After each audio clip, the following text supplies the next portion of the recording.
Well, good morning, good morning, good morning, good morning, and good morning, everybody. Good morning, everybody. Excuse me. Welcome to another episode of The Morning Glow. Welcome to another episode of The Morning Glow. Got a great broadcast lineup for you this morning. Got an absolutely amazing broadcast. We're going to talk about something today. We're going to talk about something today that maybe a lot of people hadn't thought about. They hadn't put any thought on it. But we're gonna talk about it. We're gonna talk about it this morning. We're gonna talk about it in its entirety. We're gonna talk about it in its entirety this morning. But I want to even before we get started, even before we go into our topic for today, I want to have a moment of silence, if you will, for the president of Haiti.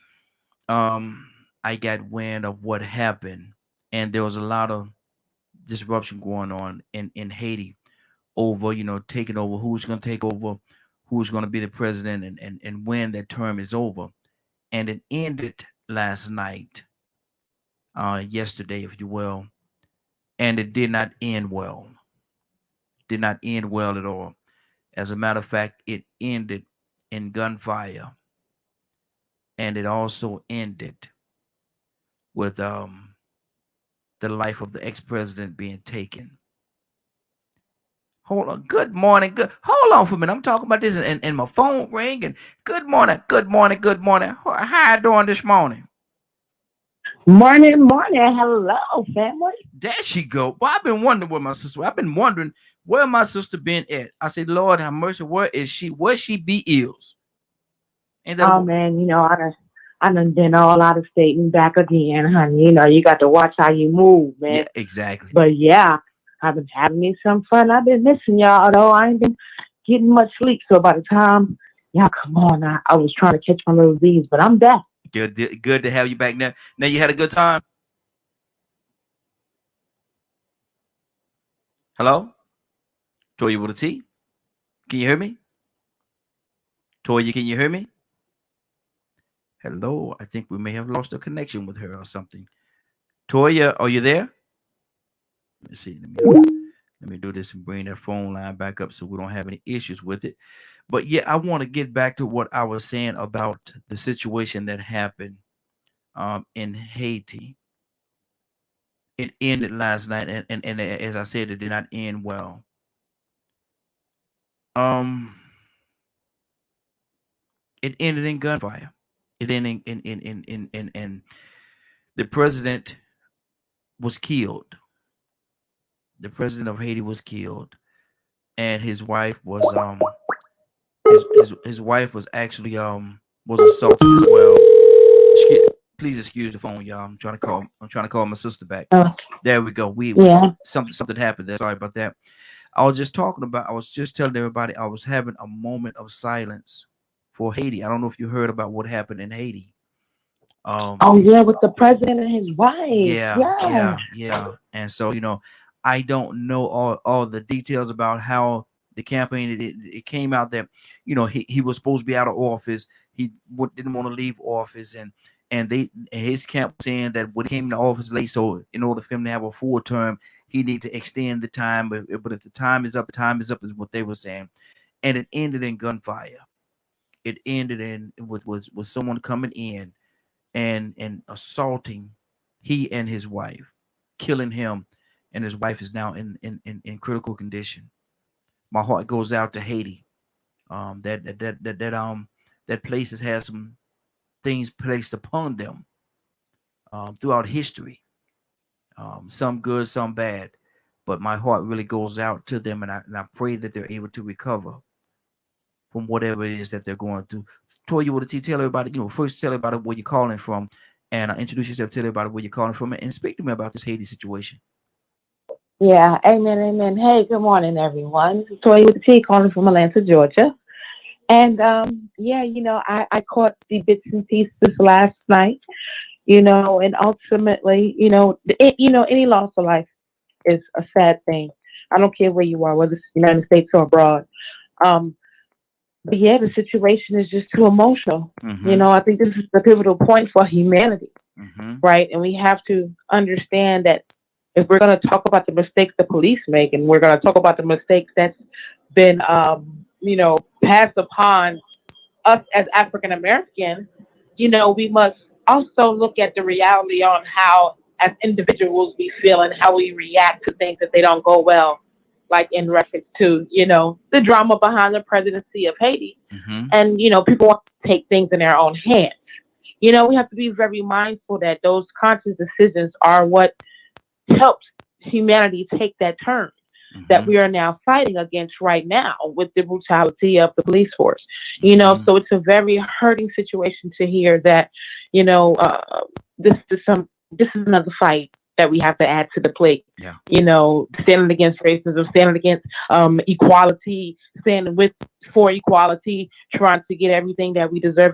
This is another issue that we have to face. Mm-hmm. It's Mm-hmm. to our faces, and we have to add to the plate. We have to find a way to effectively and non-violently deal with reality. Mm-hmm. And in the event that violence should come upon, then those should be the situations for war. Mm-hmm. But definitely, I'm with you, brother. My heart goes out definitely to Haiti, and whatever this is, that is trying to infiltrate the movement Mm-hmm. of where Haiti can become and where it can grow. I know this is a source to stop that from happening. So bless up to Haiti.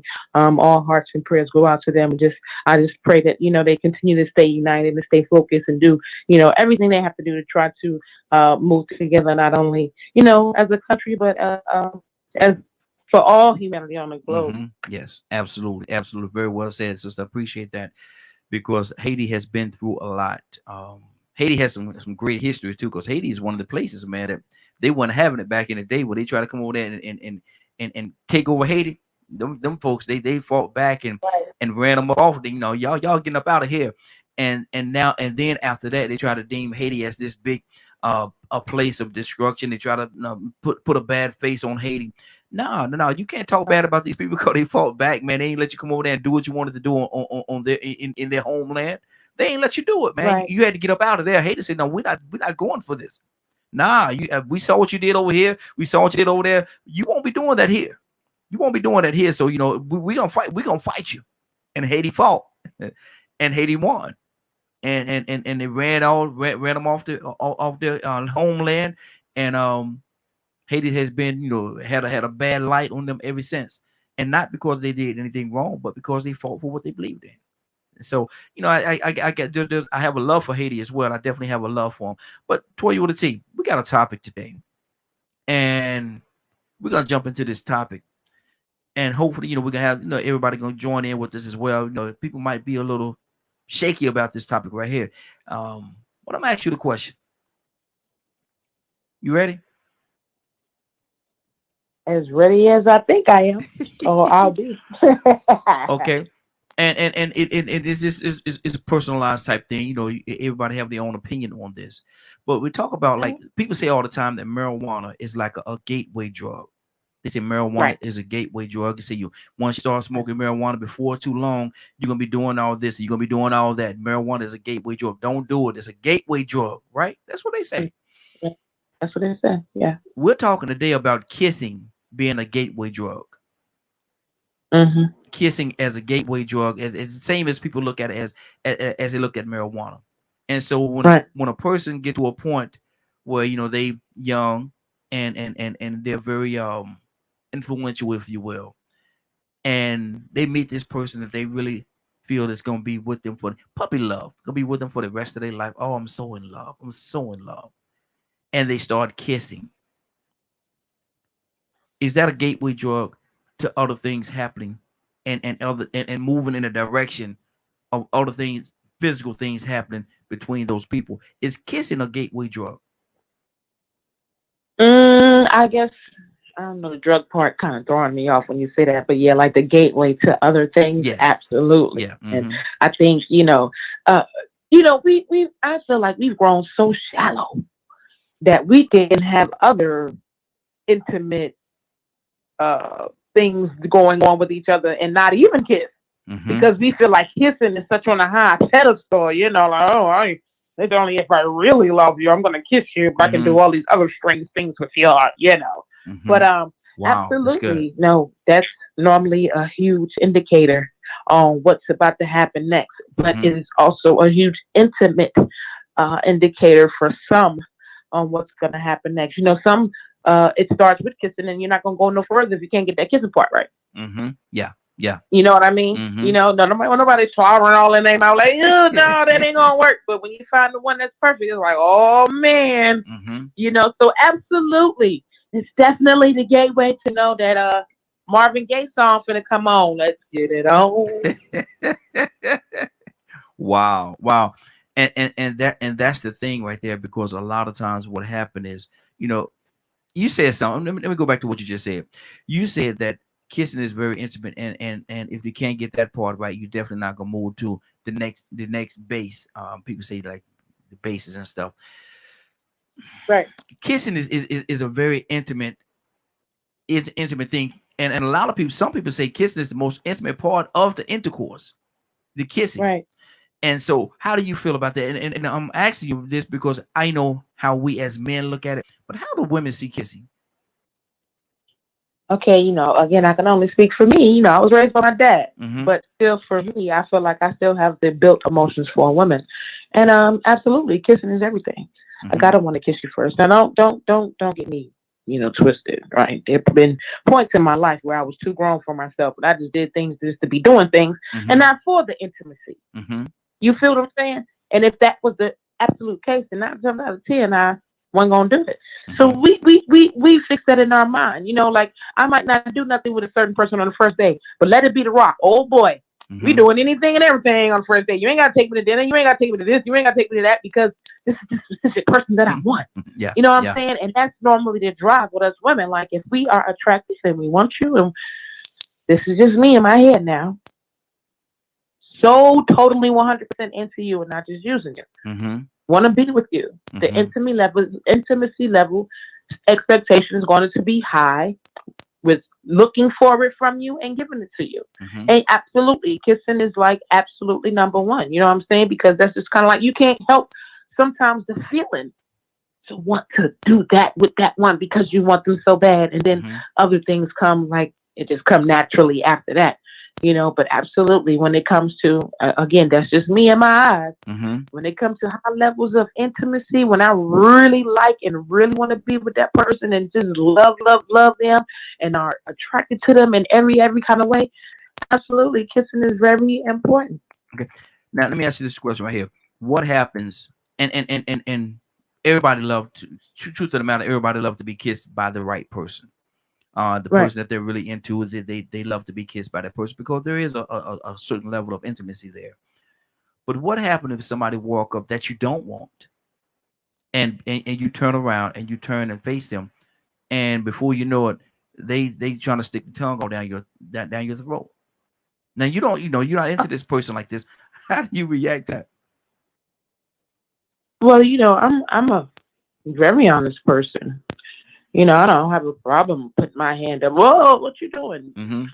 Stop! You gonna be kissing the palm of my hand. Um, you know, again, just to have a kind of person that I am, you can't get too close up on me to be getting no tongue action without me being able to stop you. Yeah, yeah, But yeah, I'm not gonna let no. We gonna stop now. Little kiss, what boy? What you doing? yeah, yeah, Oh, yeah, I've been wanting to get that in forever, and I knew you wasn't gonna give it to me. All right, well, next time you're gonna get stopped in the face, straight yeah, up. yeah, Because yeah. if you feel like you can do what you want to do with me, that means like I can do what I want to do with you too, right? Right. So that Mm-hmm. means you one up. So Mm-hmm. that means I owe you one, right? So that Mm-hmm. means you could just be standing in the street and I could just walk a pow, catch you with one hit, one punch to the face. Exactly. Because that's what I felt like I wanted to do to you. Mm-hmm. You know what I'm saying? Mm-hmm. Without warning, without expectation. You know, so I'm that female. You run up on me, I'm gonna be in trouble. Yeah, I'm that chick at school. What happened? Why you punch him in his face?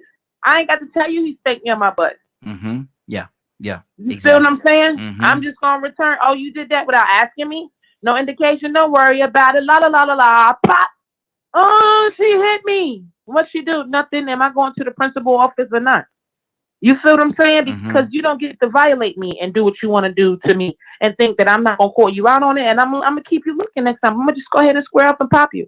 But absolutely, I'm gonna stop you. You're not gonna just lean in and put your lips on me without giving me no. Can I go in your pocket? Can I just stick my hand in your pocket like that? No. Exactly, exactly. And see, that's what a lot of people don't understand. Like people, I'm trying to be kind how I say this to you, but people sometimes think too highly of themselves and think that everybody want them. And Yes. because of the fact that they think everybody want them, they think it's okay to go up there, like your ex-president, your former president. He said, he go up there and he just grab them. They like it. I just grab them in the tatas and because everybody wants me. And so that's where this narrative come along, where people think, oh, I could do what I want to do. No, you can't. No, you can't, because you're gonna do that to the wrong person, and you might find yourself laying there not able to get back up. Right. It's And I get that because I think very highly of myself too. Right. Mm-hmm. But I'm realistic. Mm-hmm.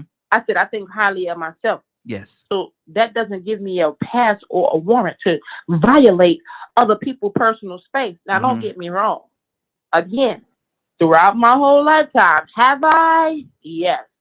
It might be strange for the girl to reach up and go grab the tatas of the man, and some men they might want you anyway. So like, oh yeah, I was wishing, you know what I'm saying? Yeah, yeah. But it still doesn't take away the fact that I know better than to violate people's personal space. And this is where we need to look at this person again closely. We're too grown for that. Yeah, yeah. Exactly. If you're an adult, they teach us that when we're young.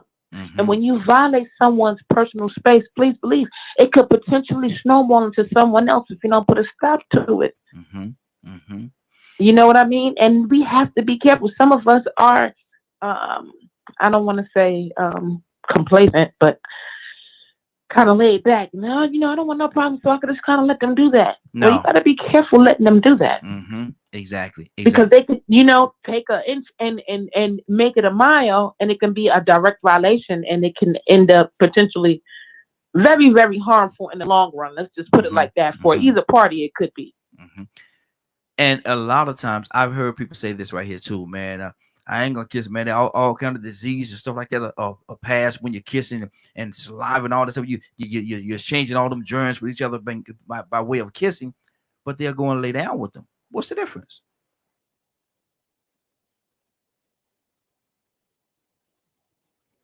Did I lose Toy? You there?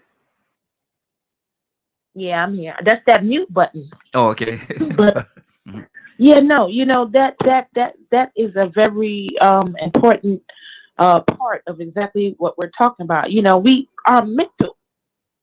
What we put in our mind, what we allow ourselves to do, even though, we know better. And we can always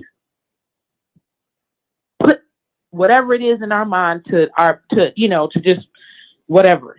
You have to be consciously telling yourself I can get away with it and try it. And have to get away with it. And the only way that you are going to stop is if somebody stops you. Yeah, exactly. But we're going to use an example. If you're a very attractive man, very attractive, light skin, pretty hair, pretty eyes, you do what you got to do, you got a certain kind of swag, that, and I'm going to use again my favorite, The Rock.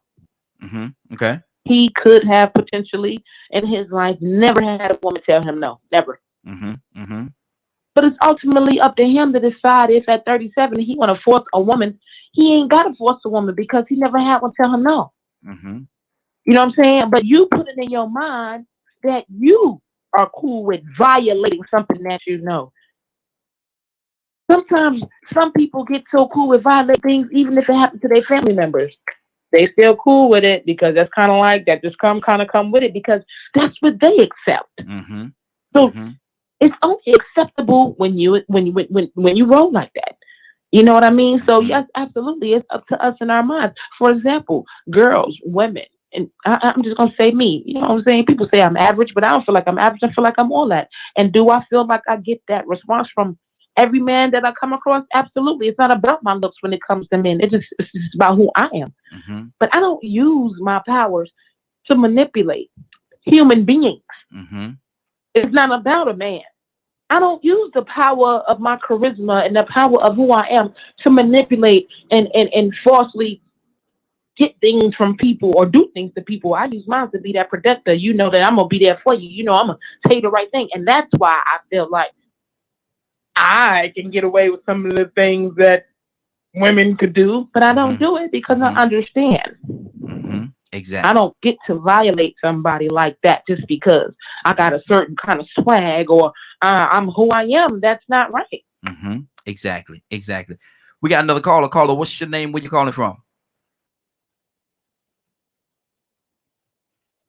This is me, Yes, sir. Tucson, Tus- from Opelousas, uh, uh, and I live in Pascagoula, and look here. I'm not. Mississippi. I'm not even gonna say it today, man. I'm not even gonna say it. Thank you, I'm not even gonna say it. man. I right here was listening for a minute. I just came on, Okay.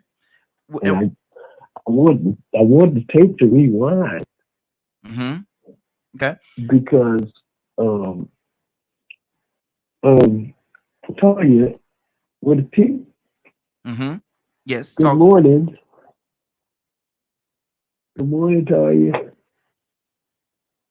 Good morning, See my Dino. son. How are you? She Hey, she be fighting all that mute. right. Look, She be fighting that mute look. button. Huh? She Oh, be she's excited too. yeah. I Mm-hmm. understand. Hey, And look, sometimes it went. I know. I already know, especially when your screen go black.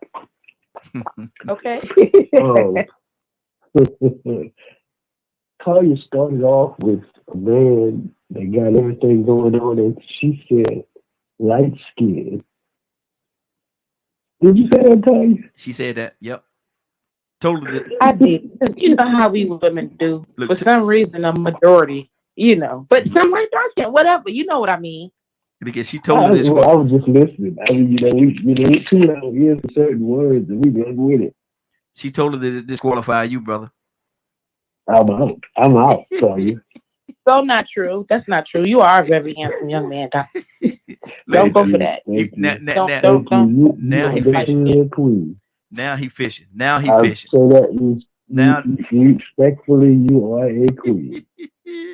Look at. And then you don't take no mess from Look, nobody. That's a plus. see, this be the thing with you guys too, right? Y'all already be knowing y'all be looking dapper damn fly. Y'all already know that. But sometimes y'all just got to hear it, and we women be the same way. Mm-hmm. But yeah, both yeah, everybody on the morning show, first and foremost. First of all, I don't have no ugly friends, no ugly associates, no none of that. Now we might have some folks that's tender to the eye, but it's not about the outside. Because when you get to know people Yeah. and when you hear people talk, that's what makes us beautiful. Yeah. You understand what I'm saying? So even though I say the light skin, keep in mind, you can be dark skin, you can be whatever. We're gonna notice the swag. You Mm-hmm. might not, as a man, you might say, oh well, I don't want to date a woman that's not in a certain financial bracket. But if you come across a woman who's humble and you feel it to her heart Mm-hmm. and anything she just had a hard time. You know what I'm saying? But you want something to eat, she got it. She running your back with her, but she just not making much. And when you listen to her story, it's like, wow, she just need a break, and you're gonna be willing and wanting to take care of her. It's Mm-hmm. kind of the same when like a woman, we think we might want one thing, but when it comes to the real beauty, when we see that defies whatever little standard we thought we had. Mm-hmm. Exactly. Exactly. That's good. That's good. Yeah, that's good. That's good. I think this conversation is going to go really well today. I Mm-hmm. don't even know what the topic is, but I'm it good. started off pretty good. Okay. I'm gonna tell you what the topic is. We a lot of times we talk about marijuana. We talk about marijuana being Mm-hmm. like a gateway drug. If somebody smoke marijuana, a lot of times people say they're gonna end up doing some other drug later on because marijuana is Mm-hmm. that gateway drug, is what they say. We're talking about now kissing. And the word the drug part may throw you off a little bit because Toy said that she had an issue with that as well. But it's kissing a gateway to other things happening. When a person young, they get together, puppy love, they're in love with each other, and they started getting to the point where they're kissing. Is it very soon after they're gonna start doing other things, other physical things with each other? Is it a gateway? Mm. Now, boy, and I'd have to jump right here where others, even on a gospel station, dare to go. But Mm-hmm. I'm going to say it's better for a man that he never touch a woman, Mm-hmm. right? And I'm not trying to quote it, but it says that, Mm-hmm. and I think it's Paul that said it.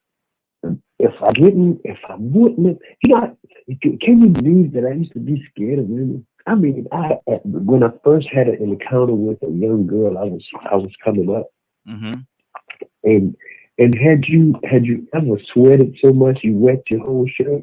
Good Lord. Good Lord. I'm telling you, boy, I was sweating big time. She just said, "Hey," and held me to attempt to have a conversation. She was cute, Mm-hmm. Mm. but I was sweating, baby. I'm talking about, boy. I said I was shaving myself. Good Lord. I couldn't stop sweating. I don't Mm. know. I know it was warm that day, but it wasn't that hot. Mm-hmm. So I'm gonna get where you're going. Like, but I was at that point. I had never had an encounter with a female, Yeah. and I was good. Mm-hmm. Mm-hmm. I mean, uh, but I don't know if even holding hands or a hug, man, listen, Mm-hmm. and don't get to the kissing. If it gets to that and it becomes a passionate kiss, the mind automatically goes in a gear. And I'm just saying this because when we talk about you talk about drugs and the obligation of mankind kicks in. Mm-hmm. Mm-hmm. You know what I'm saying? Yes, sir. Because Yes, sir. we are destined to be fruitful and multiply. Mm-hmm. Mm-hmm. Some of us are very fruitful. I have I have 5 kids, Mm-hmm. I'm right behind you, brother. I got and 4. I have I had 12. I got 11 grandchildren and one on the way. Mm-hmm. So thank God that he's working on those things out. But the favorite, I think that when we don't have no problem obeying the commandments of God, but when He says, "Be fruitful and multiply and replenish the earth," we like, God, I got you. Yes, Lord. Mm-hmm. But it starts off with a kiss, and a kiss when you get that when you go out on a date with the girl and she just shut the door and say good night, you feel like something's missing. Yeah. Yeah. You know what I'm saying? But Mm-hmm. if you can ever get that first kiss, Mm-hmm. you like, I've accomplished the whole mission. It's on now. Yeah. Yeah. But it's like when you get that first kiss, the kick in the mind is what's next.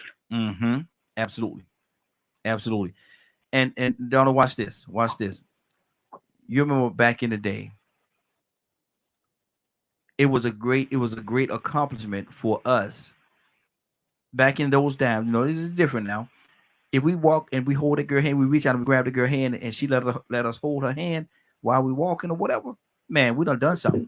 Man, we done done. Man, Man. we done accomplished. Whoa, we done something now. Now you have the young kids come up there talking about, man, I held her hand. They call you, man, you little punk. That's all you did. You held her hand. You know, man, go ahead on, man. What you gonna play kickball with the next? Because the mindset is so different now. The mindset is so different. It's almost like there's an expectation if you don't go all the way, then you ain't done nothing. Holding a hand is Hey, nothing. man, no. And don't get the phone number. Oh my God. Over have her write your number in her number in your hand. Mm-hmm. Mm-hmm. Exactly. That number staying there for a whole week. Everybody know her number because you don't show it to everybody. Man, look, show the number. So Toya, what do you say to that, Toya? It was something. It was a major accomplishment, and this might be before your time, Toya, because you're younger than we are. But to hold her hand and to walk down the street holding her hand, man, we done something. We done something, Toya. We in there. Yeah, absolutely. You got to keep in mind it's different from girls. We the prize, Mm-hmm. right? Yes. So Yes. like we don't take certain things the same way. We're probably caught at the boy that I like when he liked me back, right? Mm-hmm. That's it for us. You see what I'm saying? Because the whole goal is for y'all to capture us. Like Mm-hmm. that's a clear definite what our dads are gonna teach us, what our mom's gonna teach us. You know Mm-hmm. what I'm saying? So once we get the guy, like it's nothing else really to boast over. It just goes up from there. So when you buy us something, oh, he bought me, we kissed for the first time. Oh, we kissed, you know what I'm saying? Mm-hmm. But we already like are wired to understand like to play kind of hard to get. Like, isn't that what you teach your daughter? But Absolutely. you teach your boys to go get it. You know Mm-hmm. what I'm saying? You Mm-hmm. teach the boys to be aggressive. So like we're not gonna process that part the same. Like, I held his hand. Like, no, like, did you let him hold your hand? Like, no, girl. Like, my dad would kill me because I'm not ready for no. You know what I'm saying? I gotta do this and the third. Woo, woo, woo, woo. You know what I'm saying? Mm-hmm. So it's like we handle things differently from the girl perspective because it's kind of like we're taught to play hard to get. You know what I'm saying? Yes. Mm-hmm. So that's y'all chase. We secretly deep down be wanting the same thing too, but we're just wired to Mm-hmm. go at it differently. So, like I said, once we got the cute boy that we like, and we like him back, by the time we put the number in your hand, we done already did 17 flips on the inside, scream, honey, ran around the Wow. house and did Mm. all this stuff here, honey. By the time, you know what I'm saying, we even made contact. Why do y'all make it so complicated for us, Dan? Because like I said, I can remember back in the day, man. We had to talk about cartwheels. Y'all talking about y'all when we turning cartwheels and flipping and falling on our face and jumping and diving into a pool with no water in it, just trying to get y'all attention. Why y'all make it so And then hard? did you teach your daughter to be easy, or you taught her to put up everything that she's supposed to? Absolutely, absolutely, absolutely, yeah. Okay. So what do you mean? Oh, so this is the thing. The standard only goes for everybody else except for your daughters. Okay, then. See So that? you're See. supposed to do that, and you could acknowledge that because it's the same thing you want for your daughter. This is my thing with my guys. Mm-hmm. Please understand that when you do something, you set the precedent for your daughter. Mm-hmm. And if you don't want them doing that and looking at your daughter like a piece of meat, then you better not be out there looking at her like a piece of meat because it's going to come back. You ain't gonna even know why she want that cat, but Mm-hmm. because that cat spirit was just like you. So at the end of the day, teach your daughters to be easy. Then that's why it was easy for you. Mm-hmm. You teach your daughters to put up everything like they're supposed to. Now you got to do this, that, and third, this, that, and the third. Then that's why it was so hard for you. Mm-hmm. Mm-hmm. Wow. Toussaint, can you remember the times, brother, where we turning cartwheels, we diving in pools with no water, and we just trying to do whatever we could do because we like that girl, man. That's I like that one. That is something special about that one. And if I get an opportunity to hold her hand and just sit there and Donna, we go to the movies and we do that little stretch, do that little stretch thing. And before we bring our arm down, it's wrapped around her neck, and we just looking to see if she gonna let it stay there. You know what I mean? Because we do all these little things, all these little tricks that we got in our minds that we learn from each other. We learn from each other, and just to try to get in and to be accepted actually by her. Talk to me, Hey, Don. Raheem, I just sent you something. Mm-hmm. Remember, Rudolph, the red-nosed reindeer. Yes, sir. Mm-hmm. I, Mm-hmm. just, I don't know why that when Terry was talking, Mm-hmm. because she said they're the prize, Mm-hmm. and she right. Yeah. Yeah. If I could just get her to say she likes me. Mm-hmm. Mm-hmm. And so Rudolph likes this girl. I forgot the little reindeer name. But she finally says to Rudolph with his red nose because he's a little misfit. She says, "You're cute." Mm-hmm. Mm. And he finally gets to the point that he realized I can fly. Mm-hmm. Because he gets so excited, he starts jumping up and jumping up and jumping. She said, "I'm cute. I'm Mm-hmm. cute. Mm-hmm. I'm cute." And he goes up into the air. I don't know why I thought about that, But see, but that's very appropriate to the conversation, Donna, because once we get that acceptance, we feel as though we could walk, we could not run, but we'll walk through that brick wall. Mm-hmm. You fight a bear. Yes, sir. Yes, sir. And hope he You fight, lose a job. and hope he fight back. And hope you fight back. So, man, Yes, I'm sir. telling you. And so, But if see, they're not supposed to find us. mm-hmm. We find them. Yeah. And that's where society has twisted. We got women looking for men, Mm-hmm. Mm-hmm. and we got men looking. Well, I ain't gonna go there. Uh-oh. Uh-oh. Uh-oh. Uh-oh. Uh-oh. mm-hmm. I'm not going to go there. Let's talk about the norm. Mm-hmm. When you start off with that. If you get a chance to get them to write their number in your hand, and then you get a chance to hold their hand, and you're walking with them, and then you walk them home. Remember when we used to hold their? It was the thing when you got a chance to hold their books, walk them home and hold a book. Oh, I yes, got to sir. get this call. Go ahead. Okay. And Toya, that's the thing right there, man. Little things like that meant so much during that time. But like we said earlier, times have changed so much. Times have changed so much, and now those things don't even exist anymore. Guys don't want to carry no little boys don't want to carry no girl book. You better carry your own books. You got hands. That's how they feel Who now. told us that? I didn't. Chivalry's not dead with me.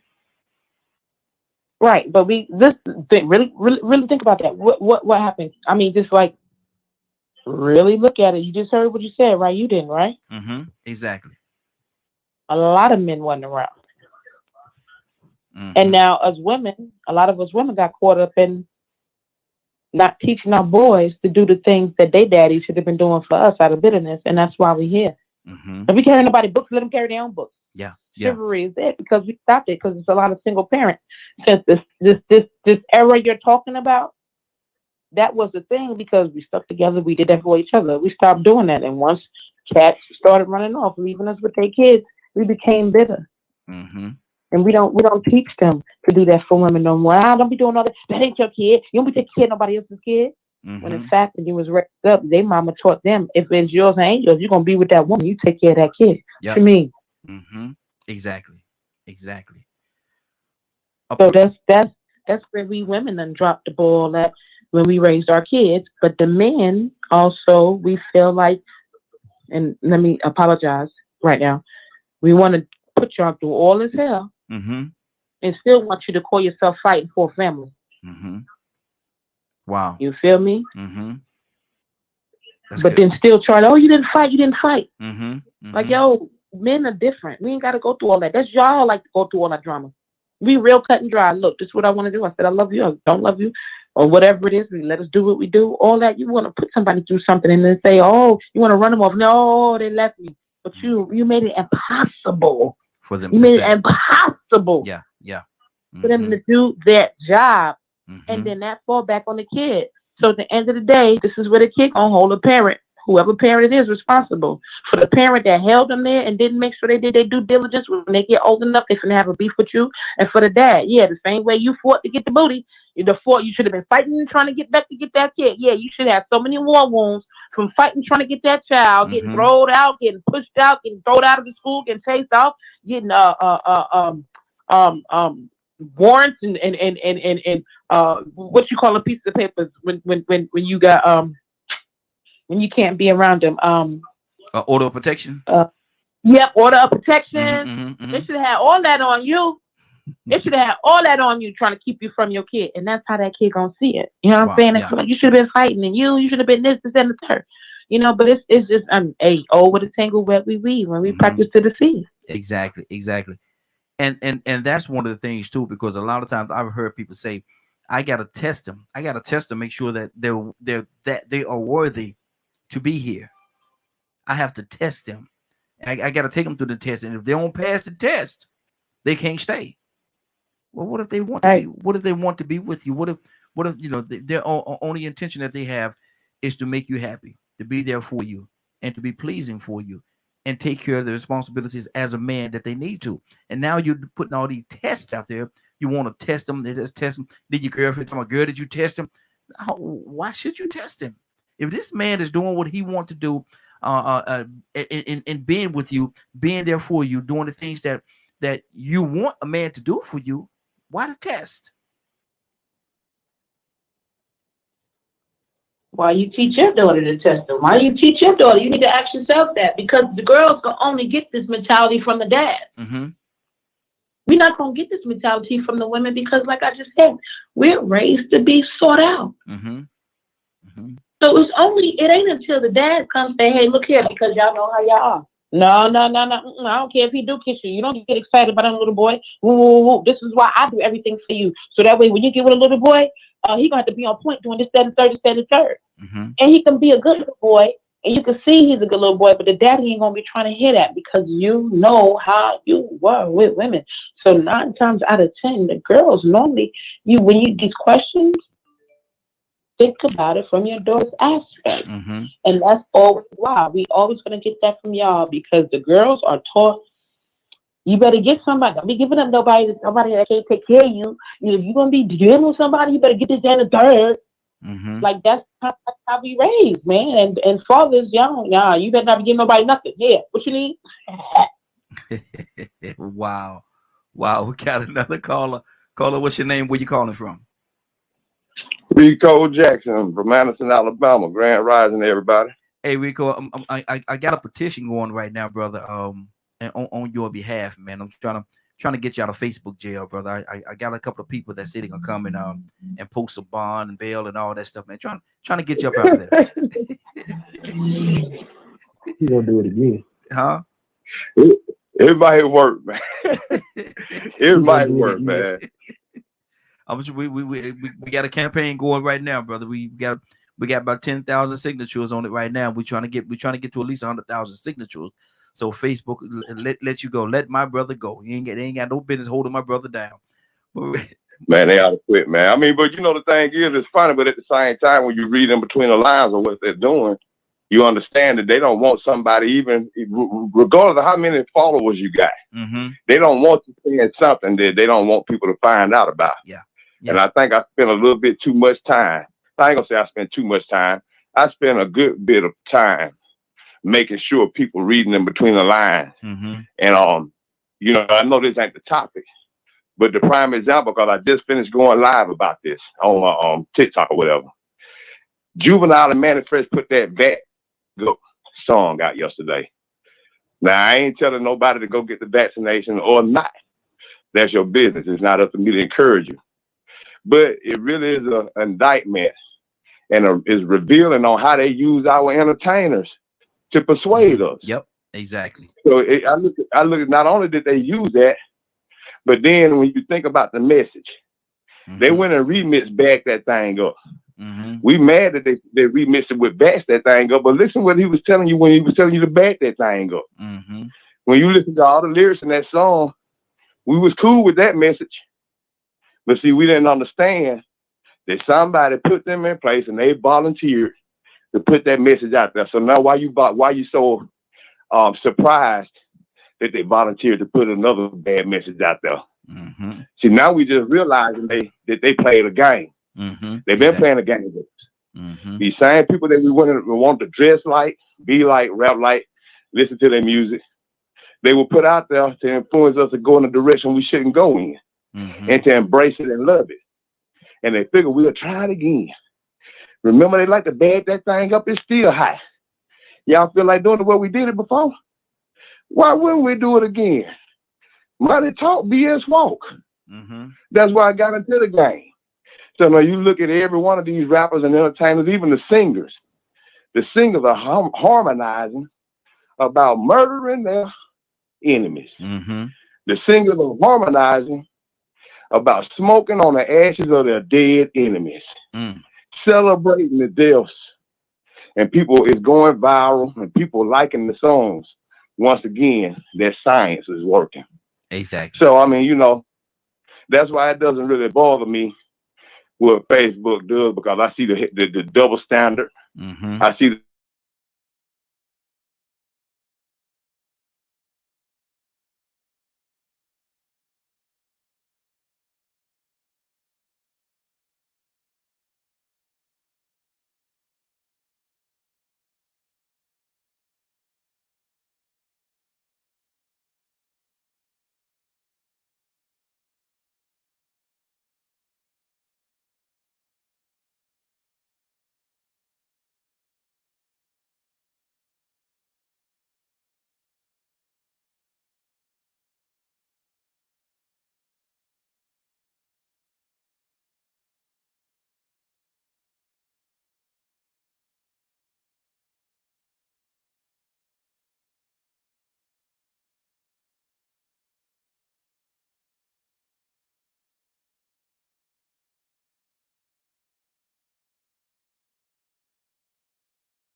attention, you start listening, you realize, look, it had to come out of Africa. I mean, this section of the world that they're in, it had to be dark people in the first place. That should be the first indication that I need to find out a little bit more. Mm-hmm. When you find something in Africa, it make you say, well, wait a minute, man, hold up. Exactly. How all these Caucasians wind up in Africa? Mm-hmm. Exactly. It kicked me. It kicked me out there for a second, but I'm back now, y'all. It kicked me out. I missed the last part of what y'all was talking about. I missed that because it actually kicked me out. Y'all didn't know I was gone, huh? Boy, I tell you, boy, look. Yeah, we knew you were gone. Oh, okay. Yeah, it kicked us out. But we got another call. We got another caller coming in, but I want to go back to Rico, and we can revisit because I missed all of that, brother. I don't know what y'all were saying, but I missed it all. But we'll definitely go back and visit that again. But I want to ask you this question. We're talking this morning about we talk about marijuana being a gateway drug. We always talk about marijuana. When people start smoking marijuana, it ain't gonna be too much longer before they're gonna be smoking something else. Boy, it's just a matter of time. Just a matter of time. They're gonna graduate to something harder than that. You know, that's just a gateway drug. But we're talking now about kissing. We're talking about kissing being a gateway. And I verbalize it. Kiss being a gateway drug, but I dropped the drug part off because a lot of times when a young person is with somebody and they really into this person, when they start kissing, Rico, is that like a gateway to other physical activities happening? Yes, it's the opening Pandora's box. It's crossing that line into more curiosity. You want to know what the next step is because after a while, that ain't enough. Mm-hmm. You know it got to be something deeper than this. This is too good. But after a while, you just be like, well, wait a minute. It got to go further than this because I can't take no more of this. Mm-hmm. Especially if it's some good kissing or what they call it, petting. Yes, sir. If it's some of that good stuff like that going on, oh man, you know it got to go a step further. Yes, sir. So now you better not even open that door too early. Mm-hmm. But you know that's crazy though. I don't believe in falling in line with everybody. What everybody else say. Sugar is the gateway drug. Mm-hmm. Yeah. Then after you go from sugar, then you start going to cigarettes and alcohol. Mm-hmm. But see, that's legal, so they ain't gonna throw that in there. Mm-hmm. They're just gonna keep on letting you consume that, and then leave you still wanting to progress to something else. Mm-hmm. And then they're blaming on marijuana. Well, you know they're gonna stop doing that soon. I guess once they make it federally legal. But you know, kissing, man, it's so intimate. Mm-hmm. You know, me personally, that determines how my intimacy is. Mm-hmm. If I ain't kissing you, we just having sex. Mm-hmm. If I'm kissing you, we making love. Mm-hmm. If I kiss you, I'm trying to get in your head. Mm-hmm. If I kiss you, I'm trying to get into your head. And you know that's something that I didn't even realize was that strong until other women came back and told me, ooh, you could kiss. Mm-hmm. Ooh, you can kiss. I'm like, man, you know, I thought it was just kissing. You know, I ain't realized it was that big a deal, but I knew how it felt to me. Mm-hmm. That I was, you know, with this girl that I was, you know, that I had these feelings for. I know that was a good emotion, you know what I'm saying? And I was getting into it mentally, you know what I'm saying? And physically I was into it, but I didn't realize just how much it meant to them. Mm-hmm. Mm-hmm. Until later on, you know, so, yeah, that's an indication of how deep the interaction is going to be. Absolutely. And see, and I'm glad we got Toy on the phone. I hope other people call in as well, man, because it's so different. It's so different from the way we look at it and the way the woman look at it. You know, they get so much of I don't know if I even want to say more of an attachment, but it means so much more I think to them. That kissing thing. I think it does. We got another caller. Caller, what's your name? Where you calling from? Caller, what's your name? Where you calling from? Let's see. My brother Pete. Pete, are you there? Okay, we might have lost Pete. Hopefully we'll be able to get him back. Tucson, talk to me, brother. Yeah. Come on. I was just thinking about there's a kiss and then there's the kiss. Mm-hmm. Explain the difference. Explain to us what the difference is. No, I'm talking about, you know, you can get a smack on the cheek. and then you're gonna get a kiss on the lip. Mm-hmm.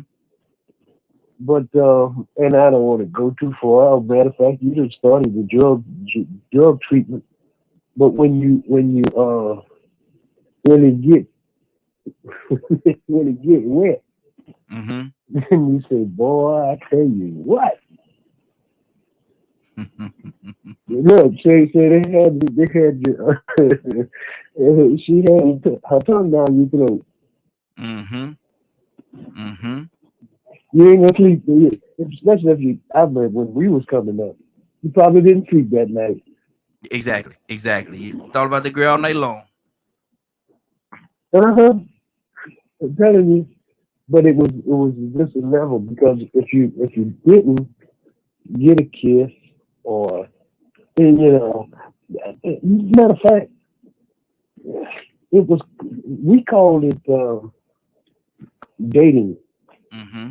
dating, Mm-hmm. building a relationship. Now we just jump into something we don't know what that boy name is. I don't know. Mm-hmm. Exactly. Where he come from, who their family, things like that.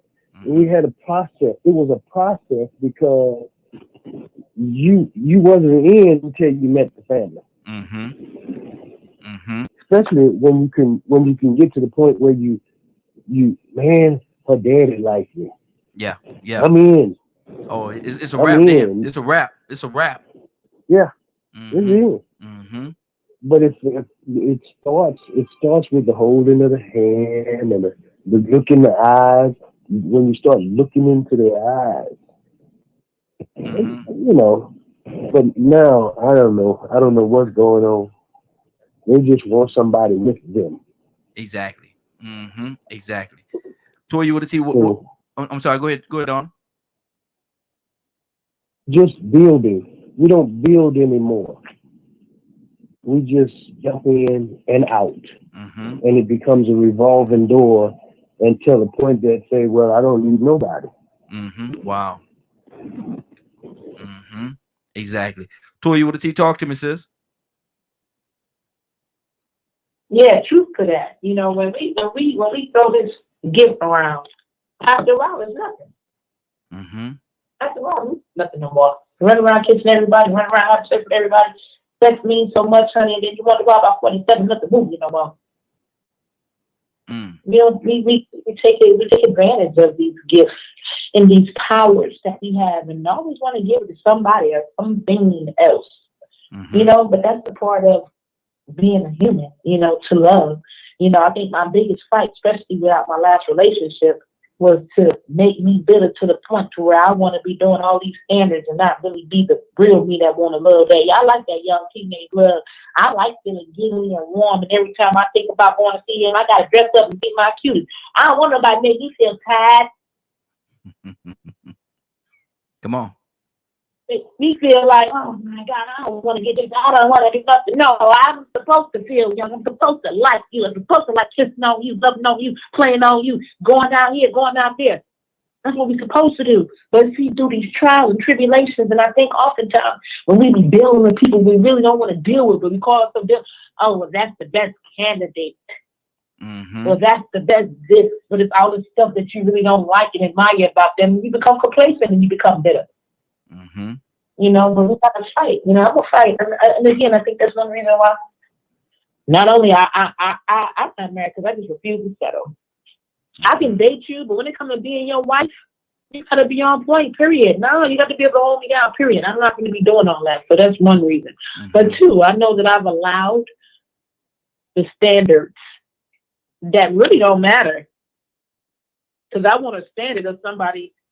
Oh, he got to have money. He got to have this. But forget, when he got money, he probably ain't got no time. Mm-hmm. Little Exactly. knuckleheads that had the time, they could be around, spend time with them all the time. You really like them. But the one you don't see none, you find out, like Corona, you found out you ain't like each other because y'all ain't never spend no time with each other because you focus on money. In order to do that, you probably got to take your time spending that money, making that money. Mm-hmm. Mm-hmm. So then we really don't even like these people. When we locked in the house with each other because we only spend 2 hours a day with them, and then we talk on the phone 8 times. You ain't spent time with that person all day long and feel good and happy about how they move and how you move. You know what I'm saying? But I Mhm. refuse to settle, man. And sometimes it just is what it is. I'm not gonna be marrying nobody just because they think I'm getting old or, oh well, it's about that time. Nah, I'm finna chill. We're finna find somebody that's on the same level. If not, I'm just gonna rock out like this. You know what I'm saying? At the end of the Mhm. day, the only difference now, and a lot of women, oh, I can't do that. I can't have no sex. Girl, didn't I just tell you I'm too precious? Didn't I Mhm. just tell you I caught that? You gonna keep Mhm. giving yourself up all you want to. What did I just say? And that go for the men too. Didn't I just tell you I'm not having no sex till I get married? If you don't want to marry me, that's fine. If you don't want to do it tomorrow, that's fine. When I tell it, and this is what gets me, this how I know they ain't for me. Well, I'm waiting till I get married. When we ain't gonna get married in 6 months, see, Mhm. your mind ain't even there. You still focus on what you're trying to get out of me. I don't want that. Yeah. Because I know what I got to offer. I don't know what you got to offer me. Mhm. So no, I'm not with all that. You can call me simp, you can call me, oh, you trying to be the thing third. Listen, you can get sick and I'll wipe your boo-boo butt before I have sex with you. You heard? Mm. Wow. Wow. Rico, what's on your heart, brother? Talk to me. I'm gonna take it back a little bit. Mhm. What you were saying about this kissing thing. I think is anytime you kiss, it has a connotation of sexualization to Mhm. it at all times. It's just a matter of how extreme. It has a lot of emotion tied to it. It should, but that is what we assume. I'll say that is what I assume Mhm. because I have been in atmospheres, what I'm saying, from youth to old, adult age, and seeing people that were free kissers. You would see men that would kiss a woman, and then that woman would kiss another man, and they just sit back like they were just having fun, like it Yeah. was girls going wild or beach people going crazy. Mhm. You know, and so that mono. If I'm not mistaken, I think that's where mono comes from. And so I Yeah. always Yeah. looked at that as sort of nasty, Mhm. not because of the emotional side of it, but like I said a couple of days ago, I was over sexualized.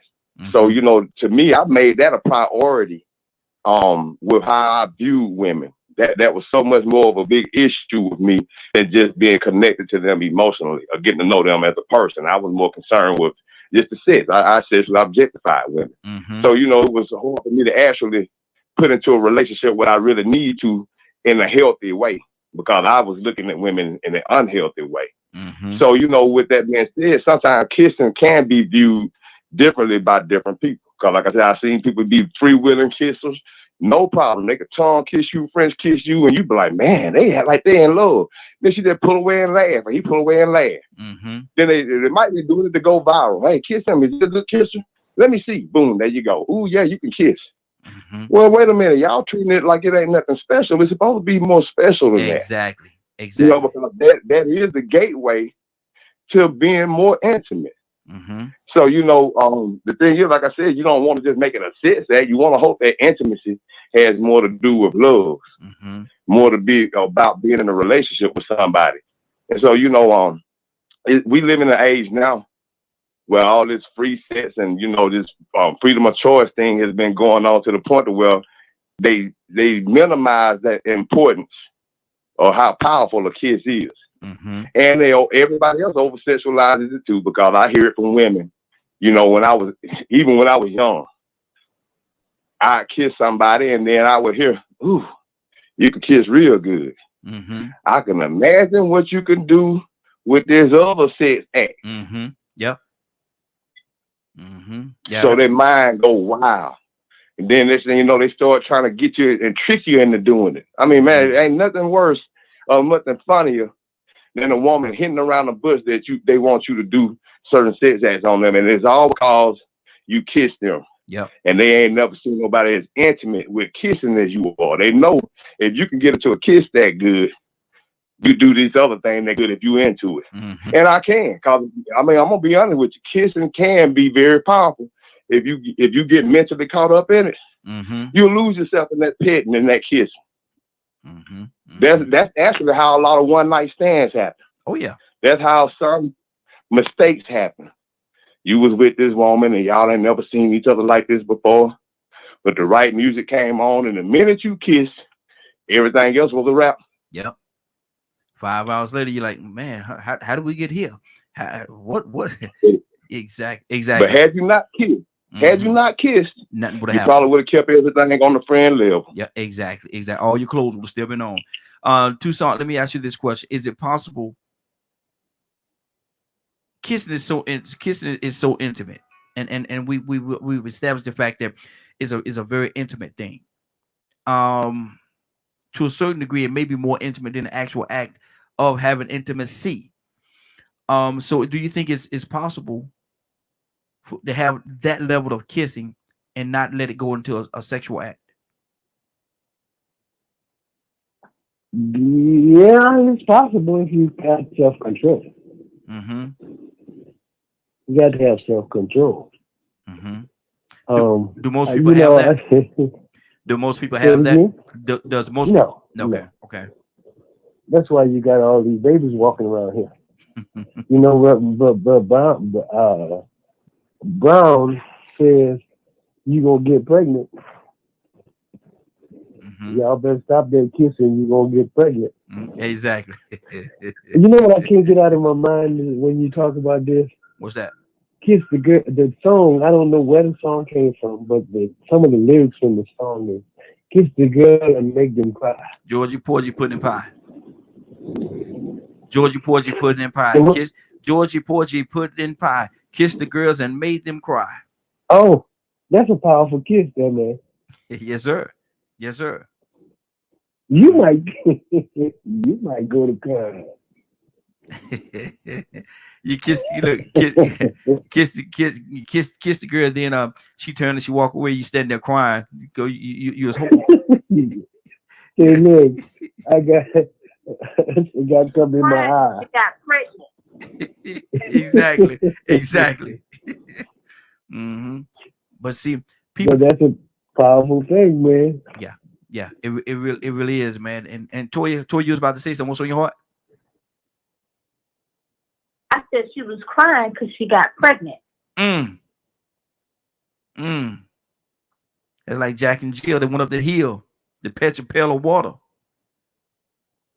Oh no, they just got their heads knocked off. That's the true story to that part. That's a whole different. They can't do that. It's different. Ain't the same thing. The story on Jack and Jill is like a real head roller story. Mm-hmm. But the Georgia Porgy, that's what I always said to myself. You kissed the girl that made her cry. Well, she must have got pregnant because that's the only time we cry behind kissing the boy when we wind up having sex and we 16 years old. We gotta tell our parents we're pregnant, and we know good well the coach done told us don't be kissing little boys. Mm-hmm. Our daddy done told us don't be doing it, and here it is, we pregnant. That's the only time I've ever seen little girls cry behind kissing boys. Mm-hmm. Just saying. Hey, that is a gateway when you kiss. When was the last time y'all seen two people sitting in the tree? Hey. Okay. KISS. Boy, y'all going back in the woods, man. Exactly. But see, now Rico, let me ask you that same question, brother. How possible is and Don, I love Donna Elsie say you gotta have a certain amount of self-control and discipline. But if you get into that level of kissing, that intimate level of kissing, what are the possibilities of you walking away and not going to another level? Well, you got to understand that somebody has a choice. It better be a big possibility unless you're ready to catch a rape charge. Well, she kissed me, but she said no. Exactly. So sometimes we know. I mean, don't get me wrong. We believe that is the way to start introducing easing a woman into being more comfortable, and it works a lot of times, but we got to listen to what women say. We hear women say all the time they know from the very moment that y'all interacted with each other where you was gonna end up later that night. So sometimes we might be thinking that we putting them in the mood, we kiss, oh man, it's working like a spell, because it will work like a spell, and don't start talking to them in their ear and saying real good stuff. Yeah. Man, you could almost hypnotize a woman. Trust me, it's been times I've been with women and they didn't even remember what happened. They just got caught up. They got so caught up in that moment that it was just like, okay, I felt like I just went into a whole nother world. This wasn't supposed to happen.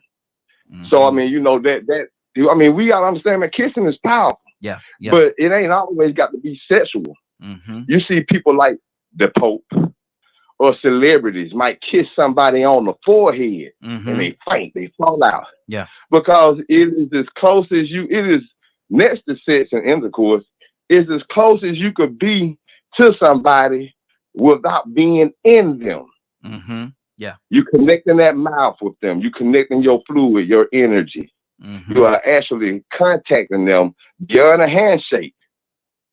Mm-hmm. You know what I'm saying? I mean, so it's a whole different intimacy. And don't get me wrong, sometimes you could touch a person a certain way and they know, okay, you know what, they want to be intimate with me. Mm-hmm. But that kiss is so powerful. Like I said, the thing is just making sure it's not sexualized, understanding that it's powerful enough to where you can just be a person of importance, a very influential person, a person that's idolized. Imagine Rihanna kissing some of these young men on their foreheads. Mm-hmm. Giving them a hug. I remember Janet Jackson did a show on HBO one time, and she tied this guy down, man, and danced on him and kissed him, man. And look, man, let me tell you something. You can tell that man could have died then and been happy. Yes, sir. Just being in that close contact with her. Yeah. Yeah. And not only in close contact with her, but out of everybody in that auditorium where she was performing, he was the one that had personal contact with her. Mm-hmm. Kissing is very personal. It's very personal.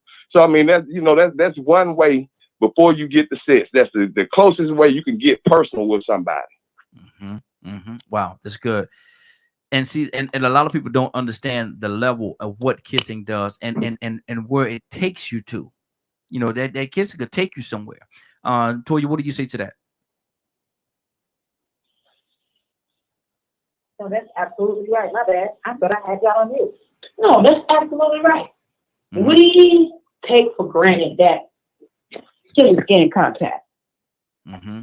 That energy. And again, like we're talking about, if we pay attention, this is the powers of men and women that can affect other men and women. But I ain't gonna tell them story, right? Rico made a comment this time that made me think about something, and I don't know. For me, I don't want to say the word, but I just feel like I don't feel that strong-minded. Okay, and the weaknesses for some of these superstars, for someone to kiss you on your head, and I get it. But for to actually, to see some of the emotions behind it, for me, makes me feel like you're not that strong-minded. You're having connections, you're having anxiety attacks, some people have psychotic breaks and want to go after them and kill them and things of that nature. That makes me think about other mental issues, mental situations that I need to question with these individuals. You know what I mean? Because I get it, but then it goes back to what Donald says: self-control. Exactly. Now, I might feel like that on the inside too about The Rock, right? On the inside. But when I meet him, I'm not gonna act like that. I got to have some self-control, honey, because I know the right thing and I gotta do the right thing. But yes, I'm gonna be super excited. That's the part that helps us determine, the mental capabilities. We should really pay attention to that. The mental status of a human being by how they react by certain skin-to-skin contact, emotions, people, and things of that nature. And that's the thing right there. I like Janet Jackson. I always like Janet, but I ain't gonna be falling all over and falling all out and stuff like that. And I ain't gonna know on that. But that's my girl, Halle Berry. That's my girl right there. Rico, that's my girl, Halle Berry. But I ain't gonna. Go ahead. And once again, that goes back to what Donald was saying. That's self-control. Putting everything in the proper perspective. Yeah. Even though they're celebrities or famous or whatever, maybe the music was right and the mood was right. You still got to know that if you go and cross that line with just a simple kiss, you might go ahead and go all the way. So you got to be strong. I mean, to be honest with you, like I said earlier, some women know ahead of time if they want to seduce you. Then some men want to seduce women.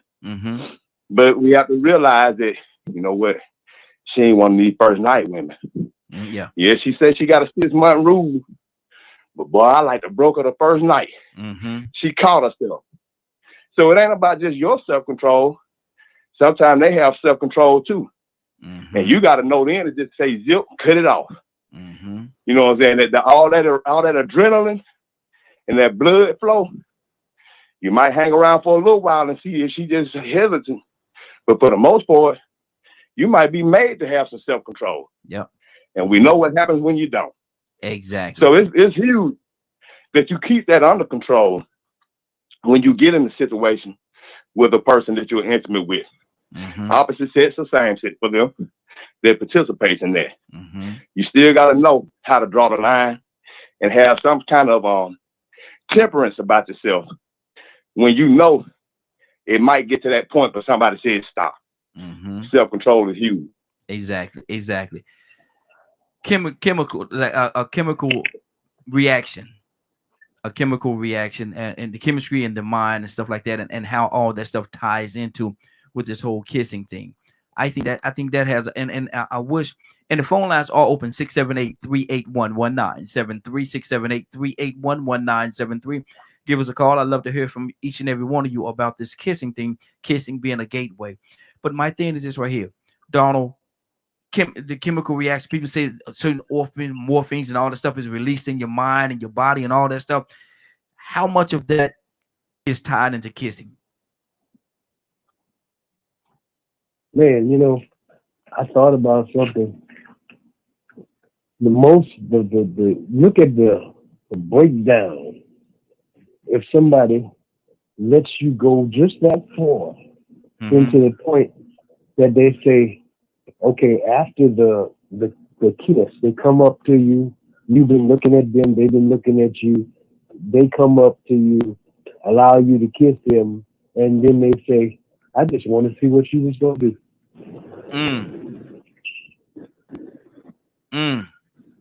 It's like that's like the ultimate betrayal. Is it like a slap in the face, brother? Man, what you talking about? It hurt me bad. but you let me kiss you. But go play, little boy. Go play. Look, you know what I mean? Look. Mm-hmm. Oh man, we can't go too far with this one right here because things start happening, and then she go back to her girlfriend, her friends, and she say, "Look at him, I messed him up." And see, and then things start happening during that kiss. Things start happening in a man's body, and he wanted, we wanted, we ready now, we ready. And then she's like, "No, I just want to see what you was gonna do." Huh? Wait a minute. She said, "Good night." She said, "Good night." Good night. What do you mean, good night? And you got to watch yourself, because if you're a lunatic, then it goes into the avenue what Rico talked about. Oh Lord. She said good night. She said no, but you won't accept it because she just kissed me, but you kissed me. But I said good night. Oh, but you didn't mean that. Now you got a lunatic on your hand. That I was with my brother. I went to visit my brother, and I was looking at this guy, and I thought he was, they got them numbers on telephone poles and stuff like that. I don't know if y'all got telephone poles over there in the city, but in the country we have telephone poles where the power line goes through, and there's numbers on them, serial numbers or whatever it is. And I thought that he was looking at but we went to the store and came back, and he was still there. Good Lord. And I said, "What's wrong with dude?" I said, "What is wrong with dude?" And he said, "Oh, his girlfriend live across the street right there. He keep an eye on her." What? He don't need to be with her, brother. He don't need to be with her at all. If he got to do foolishness like that, he don't need to be with that. We need to go on and leave that one alone. She too much for him. I'm gonna read this. What a Facebook user said. Our alignment with kissing starts at birth. for most of us. But don't get to kissing on any and everybody, because your lips might just fall off. LOL, laugh out loud. They're saying you can't just kiss anybody, Toya, because if you do, your lips might fall off. You might find yourself walking around lipless. Yeah, absolutely. You better be careful. Let me tell you something. I always had an issue, and I always been real careful where my lips go because they came out big. So I ain't never had no time to be having no extra carryings on with my carryings on. So I'm always going to be real careful with these. There's a couple of body parts that I treat like that. Like, no, I don't want to be doing that. I already need to be different in that area. So I'm not going to throw that around. But no, again, that's why I'm back to my front track. Because now that I see the power behind everything we're talking about, the power behind me as a woman, the power behind kids, and the power behind the things that I do, I don't do those things. I keep it to myself until what? Like I said, I get my husband coming along. You know what I'm saying? But that emotional skin to skin contact in every other way, I'm there. I got you. When it comes to, verbal, I'm there. I got you. But then this is another thing too, because some people can take that one kiss on the forehead, kiss on the cheek. You know how some people say, hey, how you doing? All right, see you later. They can take that to the next level because you don't understand how powerful you are. And it can be, oh, she likes me. Oh, that's my girl. And if you do communicate with them more, and they can take that to the next level. It can start from birth. But I think it's very important. If you don't explain these things from birth, then it's going to be easy for us to go and just throw these things around and also grab hold of these things and have a misconception on what it is. Exactly. A kiss on the cheek don't make nobody boyfriend and girlfriend. No. You know what I'm saying? And we have to understand these things and make sure that these are things understood, whether you're raising someone or it's someone upon you. Somebody got something to say, okay, listen, I think that, we got something a little bit off and needs to get broken down. Exactly. We got another caller from the 816 area code. 816 area code. What's your name? Where you calling from? K with an E, Kansas City. K with an E. Good morning. How you doing this morning? Blessed in you. Hey, doing good. Blessed as well. Sis. We're asking a question about kissing being a gateway. Is kissing a gateway to other activities? She just said it. If you kiss somebody on the forehead or the cheek and you're like, it was good seeing you, when you greet them, you kiss them, or when you leave, you kiss them. But if you kissing, you on a date and you kiss that man or that man kiss you or whatever the case may be, and you kissing him back, it will definitely lead to something else. Or you're going to miss it, a misunderstanding, one or the other. You don't kiss. You don't kiss certain times. You don't kiss. Every circumstance doesn't take a kiss. Now, you say it can lead to a misunderstanding. Explain to me what you mean by that. I know, I know, but explain to the listener. Yeah, I was going to say, a man and a woman just went on a date. Now they taking her home, and she just gave him a kiss, a peck, like it was a nice date or whatever. But to get all off into it and holding each other, he either gonna go upstairs with her or she gonna stay in that car and go home with him because now it's a misunderstanding. Or when she back off of him, he'll be like, "Why'd you kiss me like that? I thought it, I'm read into that too much." So I don't kiss. I'm not a kisser. And at the end of my day, I had a nice time and thank you, and then call me, make sure you made it home. And see, no kissing. I'm glad you said it. We got another caller. Going to go to the other call as well. But I'm glad you said that because I've heard people say, some of my friends came back after they had a date with somebody and asked, how'd it go? Blah, blah, blah. Well, did y'all hug? Did anything happen? And I heard people say, I don't kiss. I'm not a kisser. Why is that though? Is it just that you don't like kissing? Is it that you think it's nasty, or why are you not a kisser? Because I don't know where people's lips be, and I don't want them on me. You can kiss my hand. I've had people to kiss my hand and it broke out with bumps. So I'm just thinking, I've been like that. Don't do it. Like, people don't know that, but your mouth carries germs too. So I'm just not a kisser. I prefer you to just dap me, shake my hand, give me a hug or something like that. But I'm not a kisser. Don't kiss me Okay. because Okay. I'm a. Mm-mm. Okay. Okay. I mean, everybody feel. And and Friday, I looked at the Facebook user this Friday. You need to call in. Cause you writing all these long things on here. Friday, you need to call in. Give us a call 678-381-1973. But in the meantime, we got another caller. I think it's Kurt. Kurt, are you with us, brother? Kurt, you there? We might have lost Kurt there. But Rico, talk to me, brother. But she said a mouthful then. You know what I'm saying? The mouth can be full. Yes, sir. Of mess that you don't want. Exactly. Because people like to put it on anything. Cigarettes, milk, other people, other nasty people. You just don't know. What they put boogers, you don't know what they got floating around in between them teeth. They probably don't brush their teeth after every meal like you're supposed to. I mean, look, we're going through a pandemic right now because of hygiene. People not doing things that they should have been doing, sanitizing themselves. Hello? Yeah. Okay. I didn't know if you lost you or not. No. But you know what I was thinking? A lot of times I go back and I refer to my youth.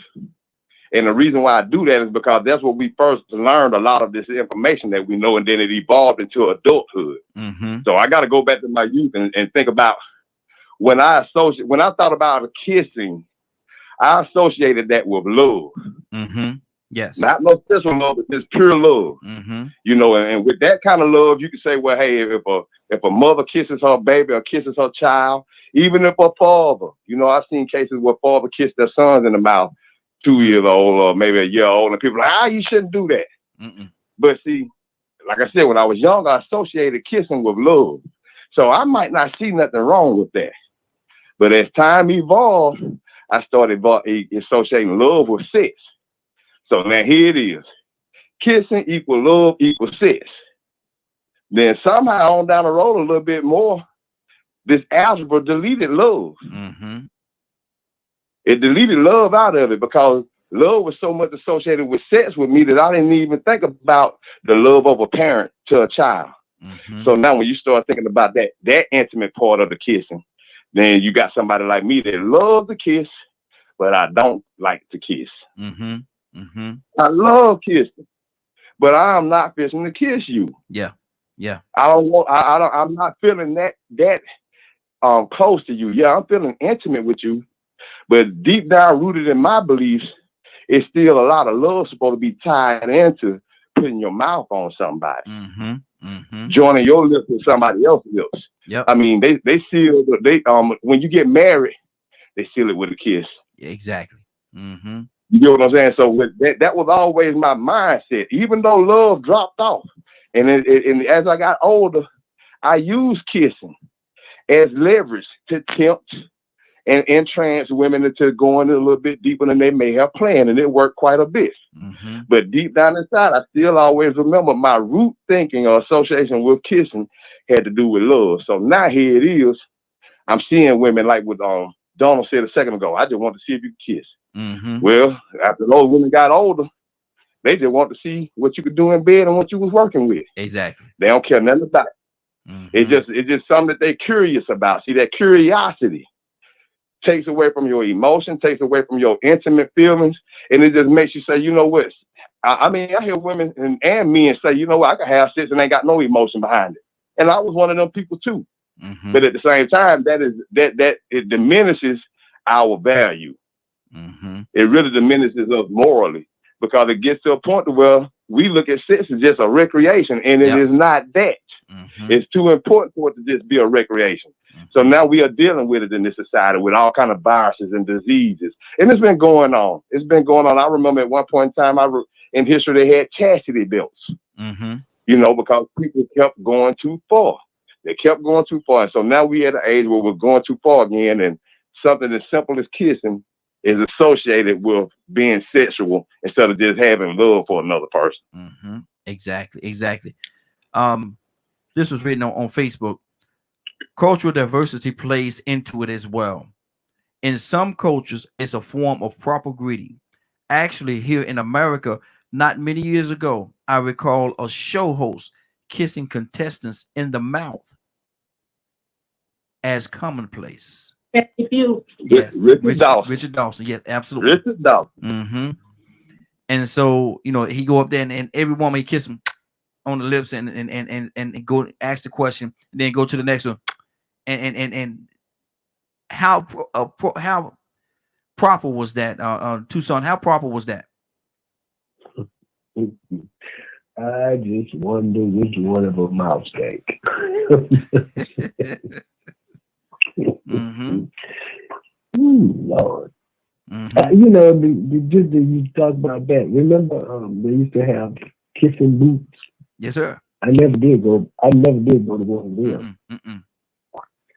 Because you watch a movie and you see this person going around and they kiss this person and they kiss this person, and you know, they don't wipe their mouth, they don't brush their teeth, they just go from one to the other. I'm saying, exactly. wait a minute now. Wait a minute now. Something ain't right with this. You sharing with all of these people.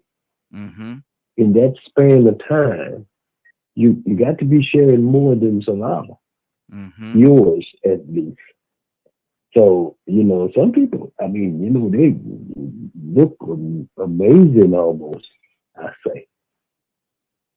But if you can ever get that close, mm-hmm. what is that called? What is that called? Halitosis. Be like, Lord. Exactly. Lord, mm-hmm. Oh my God. Mm-hmm. Be like, let me shake your hand and go on about my business. Pat him on the back. Thank you. Thank you. Pushing him away as you. Thank you. Right. Look, pat him on the back and say, you all right. My buddy. Walk away and say, my buddy. And just walk away and say, let me get the heck out of here. Exactly. Now let me do this. I'm gonna go to Kay with this because she said she didn't like the kiss. So I'm gonna throw this question at her. What happens if you do meet this person and y'all really hitting it off, and you say, you know what, I'm gonna take that plunge. I'm gonna go ahead and do it. I'm gonna go ahead and kiss him. And you go in and he coming in and y'all get real close, and then y'all get real close. Y'all are right there about to kiss. He opened up his mouth and something jump out, a smell you never smelled before in your life. Wrap around your head and slap you in the back of your head. Mouth smell that bad. Okay, what'd you do?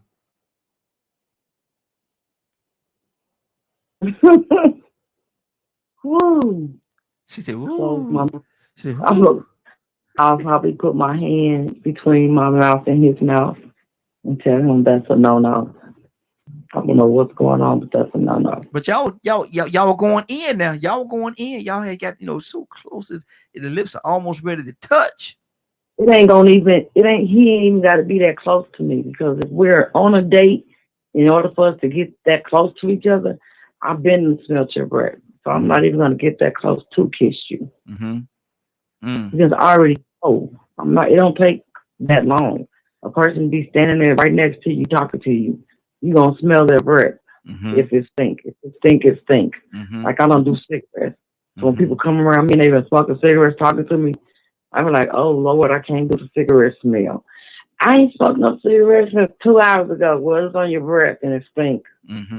I go quick. I don't bite my tongue. I don't sugarcoat it, because they'll go somewhere else and talk to somebody a little more important than me. That's embarrassing.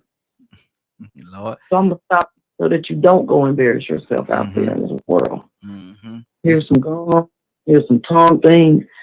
Like, I don't know what the problem is. This one lady was like, I had a bad tooth in my mouth, and that's what the problem was. She's like, Kay, you make me sick. I said, hey, don't you love me for being truthful to you? Because somebody else would look at you and call you yuck mouth. I was wondering why they was calling yuck mouth, because your breath stink because of that rotten tooth in there. So, I don't know. I'm just a straight up forward person. So either you like me or you don't. And I'll just tell you. Like, I'm just going to tell you. I'm not going to kiss you or do none of that. And I'm going to tell you before we get to the kiss, if you ever think I'm going to kiss you, you better correct your breath. 'cause something's going on. Something ain't right. Something. Something ain't right. This look. This is a good place for a stick up. This is a good place for a stick up. Rico, what's on your heart, brother? Yeah, I'm gonna repeat what I said earlier. I love kissing, but I don't like to kiss. Because of those reasons. You know, I don't want to find out at the last minute that mouth kicking. That you got a rotten tooth, halitosis, or whatever you got going on, herpes, whatever. You know, I think they say you could have herpes and you don't have to worry about catching them unless they're having a breakout. Well, I don't want to find out when they broke out. Exactly. I like to kiss, but I ain't trying to kiss myself in no hospital or taking no antibiotics. You get what I'm saying? Yeah. And so, you know, when you start thinking about all of that, and like I said, we old enough now to realize just how powerful the kiss is. Yeah. We know that some people might be obsessive. They might not have ever had anybody kiss them like that. And you might not know you don't need to kiss this person like that. You know, sometimes when you lay down with a woman and you have this thing in your mind that you want to make sure that she remember you forever. She might not be the one that you should have made remember you forever. And you know what happens? Sometimes we want to make somebody remember us forever. We give them the whole 9 yards. Yeah. Everything in the repertoire. Yep, everything. Before you know it, you're mind blown, and now she knocking on your door. She popping up and coming at the job. She bringing you food. Now it was all right. But you open that door. It was all right at first. You know, yeah, she's showing up, bringing me dinner. But now here she is again. Now she's showing up every day. Now everybody think we're a couple, and I ain't trying to be with nobody. Yeah, I shouldn't have kissed her in the first place. Because that was the gateway. See, the mouth is the gateway. The mouth is a gateway to more than some drugs. It's a gateway to some diseases and some intimacy and a whole lot of it could be the gateway to some babies that you shouldn't have had with somebody. Exactly. So I mean, like I said, we got to talk about, my man. We got to realize that kiss, even though you do have something like to just run around and kiss because you're standing under a mistletoe, ain't that a good reason? And you know, this is sort of drifting away a little bit, but all this stuff that we bringing up. Once again, this is culture that we picked up from somebody else. Because I swear, I don't think we was doing it. We were doing that. I never felt right about just kissing because you're standing up under a mistletoe. Because me, myself, personally, like I said, I always associated that with love. That's why I never really had a problem with a father kissing his son in the mouth if it was a lip pick. Because, I mean, I associated that with love. As I got older, I started being like, nah, because of homosexuality. You don't know how that father is, and he might have that boy looking at things the wrong way, and that's true. The boy might get too comfortable kissing his dad and picking his dad on the lips, and even though his dad stopped at 2 or 3 years old, he want to keep on doing it at 8, 9, or 10 with other boys because somebody that said him in the different. And maybe he loved these boys as friends, but he cherished them so much, and he cherished their friendship so much to the point to where he think I'm supposed to kiss him. Wow. Now, that's a gateway to him having some type of sexual things going on with him that really and truly he probably wouldn't have experimented in if he had a clear understanding of kissing and the power of it. So, you know, it can be levels to this, but you know, it's levels to everything. As long as you're gonna be living every day you live, you're gonna see some levels. Exactly. 678-381-1973, 678-381-1973. Give us a call. We're talking about kissing being the gateway. And how powerful is kissing? How powerful is this thing? Is it is it or can it be toward you like a mind control type situation? You know, only if you use it that way. You know, everything we're talking about has to do with how we fix in our mind how we're going to use this power. We're going to sell it. You know, I know my family's like that too. You know, when it comes to Boogie, come here.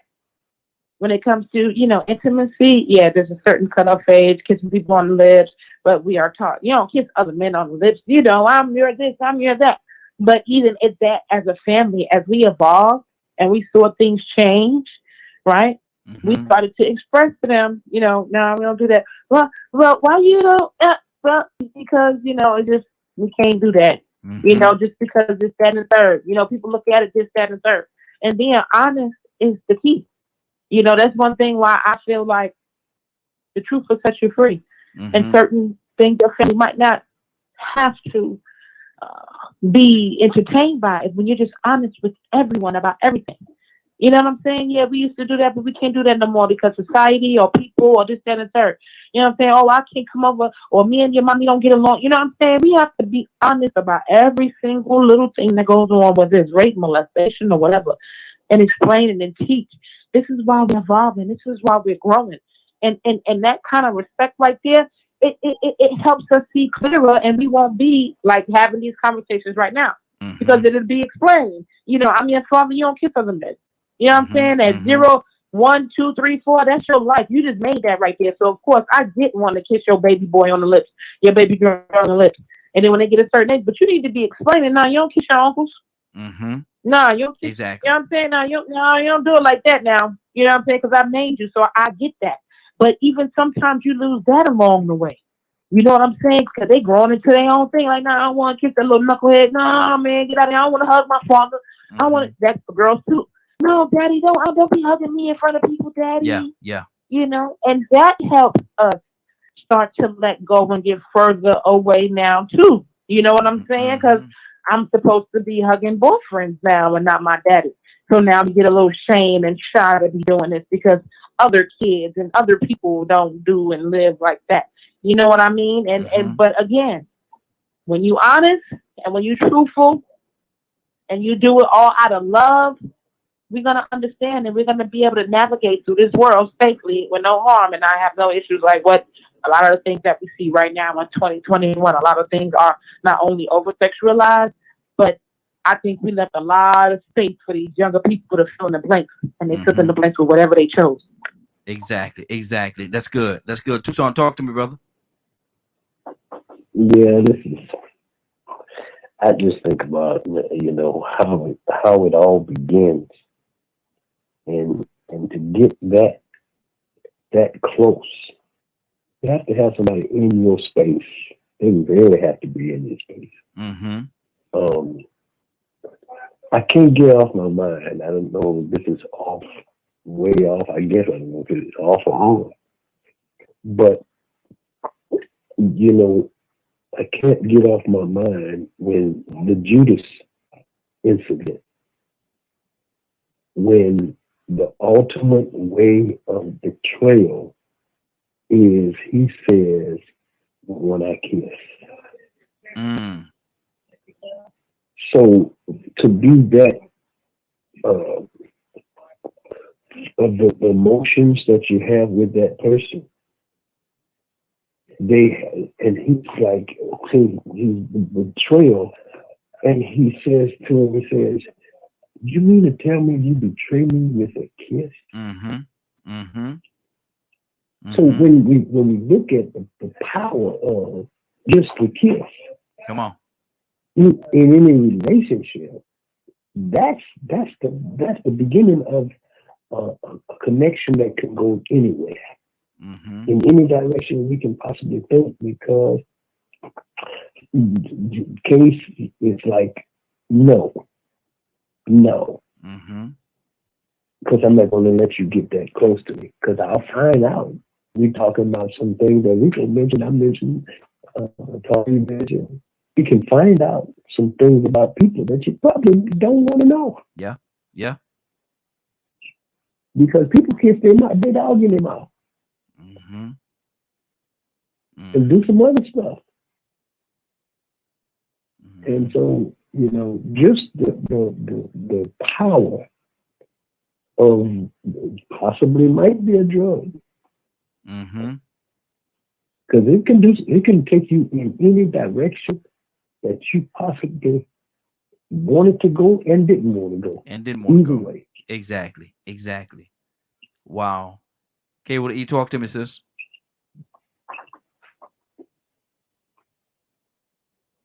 Okay, with the E, Yes, ma'am. find a new button. Mm-hmm. Mm-hmm. Rico said that some people say that they can have sex for no feelings.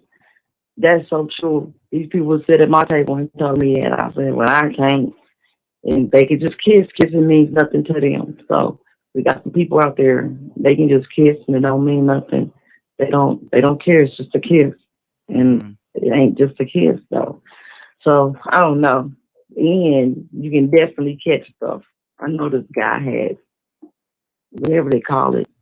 It's Gentile herpes, but he had it on his mouth. Mm. And it was cauliflower. And so I was like, go get that burned off. So when he went and got it burned off, he found out that that's what it was. It was Gentile herpes, and it grew on his lip. And that's from men kissing here, there, and everywhere. And that's what he had. And he still have it right now today. It'll break out and it'll just grow. And it grows on his lip. And then I have another friend, hers grow. And I just like, I don't, like, people don't understand. You have too many sex partners and Yeah. get genital herpes. Mm-hmm. Too Exactly. many sex partners. So I don't know. They can say what they want to say, but I'm okay. Yeah. I'm not a kisser, Mm-hmm. and I ain't gonna lay down with you if I don't have no feelings. Mm-hmm. I know this ain't gonna be a one night stand. This is gonna be the rest of my life. Mm-hmm. So I don't do it. Exactly. Exactly. Rico, talk to me, brother. Well, I'm like, hey, I can't let her keep on saying that word wrong like that. Just like she can't let the people go around with that breast taking. It's genital herpes, not gentile. Mm-hmm. Genital. Genital. You know I meant genital. I always say you biblical. Thing is biblical to you. I said, look, girl, I know what I mean, though. I mean, man. I know these herpes don't get on here talking about just a whole new herpes, a Gentile. What the hell?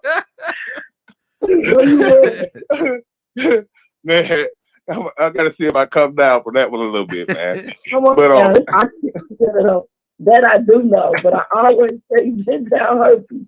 And my sister told me I'm just too holy for her, but that's just Gentile herpes. You gonna bring the Bible in there somehow, ain't you? Gentile herpes. The Gentile herpes. But man, I mean, it's sad, man. I mean, and that's a scary thought to know that something that can be so personal between people, can mean nothing to one of those people. Mm-hmm. You know, I mean, like I said, I refer to what Dawn said earlier. She come up and kiss you, and you think it means something. Oh, I just want to see what you're gonna do. Mm-hmm. I want to see if you was gonna get horny or happy. Yeah. If you was gonna if you were gonna sweat me and start beating my door down and get my number because you think I like you because I kissed you. Well, why not? Mm-hmm. Also, are you one of them that just go around kiss anybody, including your dog? Mm-hmm. Exactly. Your mouth don't mean nothing to you. Mm-hmm. So, I mean, that's like I said, that to me is an indication of what that's going to evolve into a little bit later on. Because when she done got tired of finding out all the different ways a person could kiss, and it ain't no more kissing that she could do, then she's going to start finding out what else they can do intimately, personally. It get a little bit deeper. Because I can remember when I kissed him, he did kiss me pretty good. Girl, I did almost think about it, but I was like, But deep down inside, he could kiss. I wonder what that mouth will do. Yep. So, here it is. She only doing it because she want to see what the mouth will do. And she going to tell you everything that you want to hear. Same thing with a man. Tell a woman everything that she wants to hear just so they can experience what you working with, whether it's good or bad. And if it's good, they might hang around.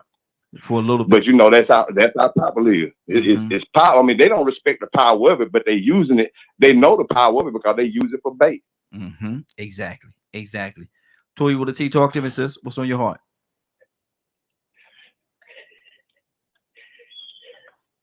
Toya? So I just switched over to the car because y'all know I got to get my day started. But no, valid points, man. I love the show and I love everybody's feedback. Rico's a trip and Kay is too. But no, great feedback from everybody, and that's right. The value, man, of this skin-to-skin contact, the value on what we do and the power we know we hold, even if we don't know, don't mean we're not going to suffer the consequences from it. It don't take but one, and before you make a decision with that, with what Kate just said about an individual having something and with us knowing that reality, you really need to pay attention to the character of that person. You know what I'm saying? If you look at the character of that person and they're always trying to kiss somebody, then, not to say that it's going to be true, but I think if we take time, that's the part I'm getting to. Take time really getting to know the character of that person, because some things you can't see. And once you do that, press that threshold. There's no returning from it. But even with that being said, at the end of the day, when you love a person, you're going to love him despite that cauliflower. It may be unheard of to some. It may be unheard of to some. But when it comes to really loving people, some people will love through the cauliflower, love through the one leg, love through whatever the situation, because they really know that person to the core. Wow, that's good. That's good. Kay, what do you say to that?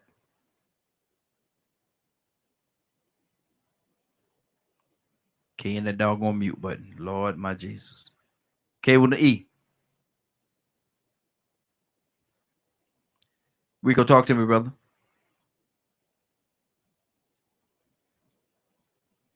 Rico, can you hear me? You know, okay. Yeah, I can hear you. You know what? The coronavirus, this pandemic we just went through over the past year, made people realize that they really had to be careful about how they came in contact with people. So wearing these masks and giving people 6 feet, man, we don't put ourselves in a position where we can't even really kiss the people that we love. I mean, just something so small, but at the same time important and powerful. We couldn't even do it with the people that we really should show the love to the most, because we have abused. Mankind has abused some of these things that we should have used for certain purposes. We don't use it for the right purpose anymore. STDs on an all-time high again. It's on the rise again. Everybody running around here just being nasty and sexual. And we got mono and we got coronavirus. I mean, you know, people got to wake up, and we have to respect our vulnerabilities. Like I said, the mouth is the first gateway. It ain't the drug. It's the gateway, this pathway for the drug. Unless you done jumped all the way to college and graduated and start shooting yourself up with heroin already. I doubt you've been hitting them needles already on your first attempt.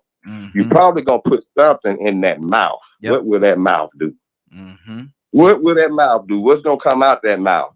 What words gonna come out? You gonna say something to make them feel like you love them while you kissing them, but at the same time you really just saying something to get in their head? You trying to hypnotize them? So I mean, you know, I love you. Ooh, come here, kiss, kiss, tongue, tongue. Ooh, baby, I love you. You don't love her. You just know that she'll help you pay your bills. So she needs to, but you know she won't love. You know she needs love. So here it is. You're gonna use your mouth. You're gonna talk and you're gonna kiss to hypnotize her into doing what you want to do. I mean, so we've been abusing it. We've been abusing. Dawn said it, and I've been saying it for years. Everybody been saying it. Man, some people lick their dogs in the mouth. Yep. Now, I'm pretty sure history has already said a long time ago that somebody had to show people to separate themselves from the animals. Not only to not kiss them in the mouth, but to quit living in the house with them. Now here it is. Somebody's still doing it again, and it's picked up. And now we got to deal with it. Pandemics, STDs, everything. One gateway to another. And it evolves into a society that we ain't gonna be able to survive in until we get more respectful of these things that we have to communicate with each other, be intimate with each other. See, and that's the thing right there. We've been talking a lot about intimacy, and that's what it all is. Into me seals how the thing was broken down before I heard it being broken down. Intimacy is something that is dear to a lot of people. And when you allow somebody into your space, because that's what it is with kissing, you actually allowing this person into your space, into your own personal space. You let them into your world. When you kiss, man, like I said, we talk about the gateway. It can be a gateway, because once you let them in by way of kissing, now you open up the door.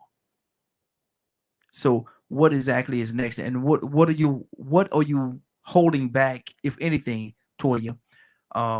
Once you allow them into that space? Well, you know, that holding back part is totally up to you. You know, that's what all of this has to deal with. You can use it's not just men that can use their intimacy to get them their bills paid. We do it too. Mm-hmm. We use our one time to get our bills paid and go to school and strip and all that stuff. No, knowing, you know, the intimacy level on sex and how men look at us when we take our clothes off. But we still consciously go do it. You know what I'm saying? Mm-hmm. So it's up to the individual to determine how far and for what. You know what I'm saying? Different people got different levels. You know, sometimes for them it ain't even about the sex. It's about the money behind the sex. You know, and if it's about the money, then they're willing to do anything. They're willing to kiss you. They're willing to kiss you long enough to get your kid and sell your kid. They're willing to kiss you long enough to get you and sell you. They're willing to do whatever it is they need to do. They can't kiss you. They kidnap you. However, because I best believe they're going to come from the intimate level. But if that plan, they're just going to come aggressive. Depends on whatever the individual intent is. You know what I'm saying? And that's not an across the board factor because you can't see inside people. We already know across the board what makes people move, and we know how relationships is the most intimate way to get somebody involved. And if that's how you want to get them, that's what you're going to use to get what you want. Whether you got good intentions or bad intentions, we know it's an across the board thing that you got to do to make somebody think that you're really for them and have them under that spell to trust you. To get them to be vulnerable to do whatever it is you choose and set out to do over them. Hey, Tucson, are you back with us? Okay, we get Tucson back with us in just a minute or two. But Rico, let me ask you this question: a public citizen said something about pornography, and they kiss all the time. In pornography, they kiss all the time. And how does that play? Because there's no connection. You don't think that there's a connection there when they're doing pornography, but they kiss all the time, and it's just a part of the makeup of the skit, if you will. And that actually contributed to the degradation of moral intimacy. Mm-hmm. Healthy intimacy. Mm-hmm. See, at one point in time, porn wasn't even cool. Yeah. You couldn't even find it. Mm-hmm. You had to go to special places to find it. And little by little, it got available to the public for you to come and consume if you choose to, if you're old enough. Mm-hmm. Now you ain't got to be old enough. You just pull it up on the internet and lie and say, I'm 21. Yep. Some of them don't even have to be 21. But see, the thing is you take the sincerity and the heart from it. So now that's where the algebra has worked. See, you know, we went from the Stone Age and the wheel to rockets in space. Mm-hmm. And now, you know what I'm saying, we don't know how to be primitive again. We don't understand the true basics of our purpose. So now here it is in the true basics of kissing and love. And I associated love with sex. So that took away love after so much algebra got kicked in. All these different equations and factors and variables started kicking in. And I didn't associate it with love anymore. Not pure love. I only associated it with the love of sex. So now that's the same thing that's going on with porn. People don't associate sex with love and reproduction anymore. They just associate it with satisfaction. An act, a means to an end, till you move on to the next and find another woman, another man to do it with. Mm-hmm. And it's popular. Now we know porn stars by first name. Yeah. Now we got strippers. I can remember at one point in time in the 90s when everybody wanted to be recorded. At one point in time, you couldn't even get people to say they want to take a picture. Exactly. Now they want the whole camcorder. Mm-hmm. They got the tripod. They wouldn't go to try the strip club. I mean, like I said, degradation. It is taking over. So that influence of porn, it really just made it more unhealthy, made society more unhealthy. And it's been put in health books. That's the killing part. Mm-hmm. If you read health books or just research some of that stuff, they'll tell you that sexual behavior from pornography is actually being a detriment to society. So, you know, it's emotionless. Those people aren't married. It'd be different if you saw a video of the same married couple over and over again. Yeah. Still sort of sick to be a voyeur, but at least you still seeing them respect that bond and that relationship and that act between two people that care about each other. But just seeing random people doing it just to see if they can handle the size or whatever it is that they're doing, man, it all becomes an experience. It's like, come look at me. We got the things that your curious mind wants to see. I'm gonna tell you what I ran up on one day. It was crazy. You know, people, us human beings, we're born flawed sometimes. Some people born with two sex organs, you know what I'm saying? Opposite, they're hermaphrodites or whatever.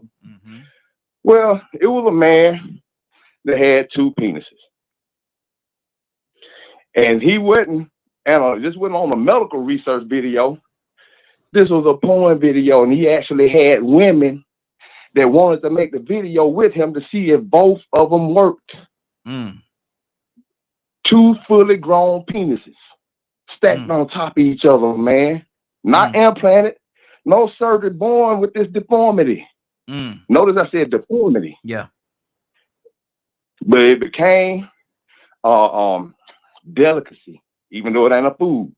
That became something that somebody wanted to experience. You know what? Not only does she want to experience, but she want to record herself doing both of them from this one man, just to prove. Look at this weirdness. So, you know, it's taking intimacy out of all of that and making it more of a spectacle. And then encouraging other people to be just as big of a spectacle as they can. Wow. We got another caller from the 315 area code. 315 area code. What's your name? Where you calling from? Hey, it's Friday. Friday on a Thursday. Good morning. Good morning, young lady. How you doing this morning? Doing all right. Doing all right. It's just a country. Look at here. We talking about kissing and the intimacy of it and the pros and cons of it. What you've been posting some stuff. I want to hear from your heart, man. What's on your heart? Well, kissing is something that has been from the start of time, I guess you could say. But my thoughts are that it is something that we first come in contact with or first align with for most of us at birth, right? I just think about how often I'm kissing on my son and telling him I love him and tearing those two things together.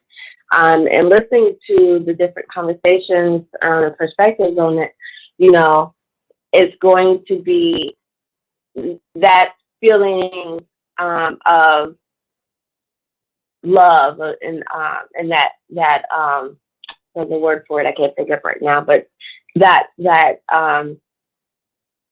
ecstasy of feeling is a different word, but that's the closest one I can think of in this moment. He's going to want to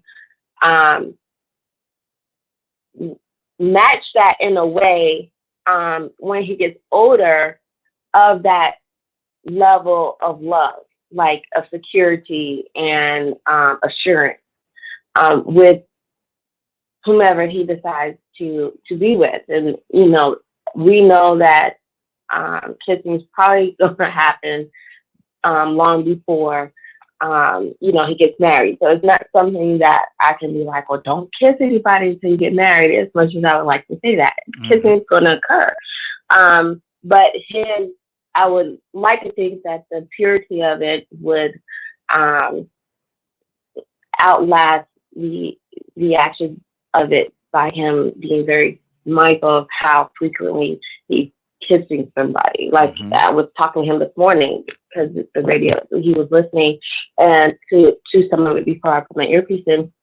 He said, Mom, it's really going to fall off if I kiss somebody. And I was like, well, if you kiss a lot of people and they nasty, and you might lose your lips one way or another. And so, but it just made me think about how, as it's been stated, how delicate and how valuable kissing is and can be, and as it was said already, that it is an exchange of energy that happens there.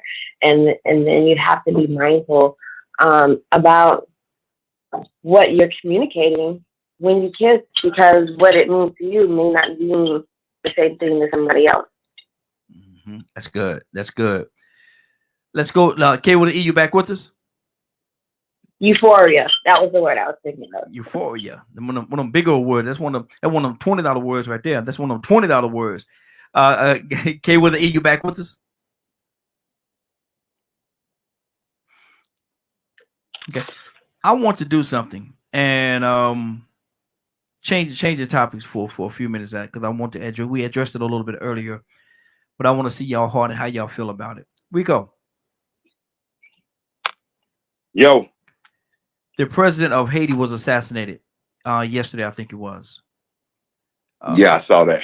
Yeah, and they said because of the fact that they say it's because of the his term is up, and he said they're saying his team is saying, well, he came in late after the original date, and so he should have the full term, the full time. Though, say if 3 years, 4 years, whatever, he should have the full term before he leave out of office.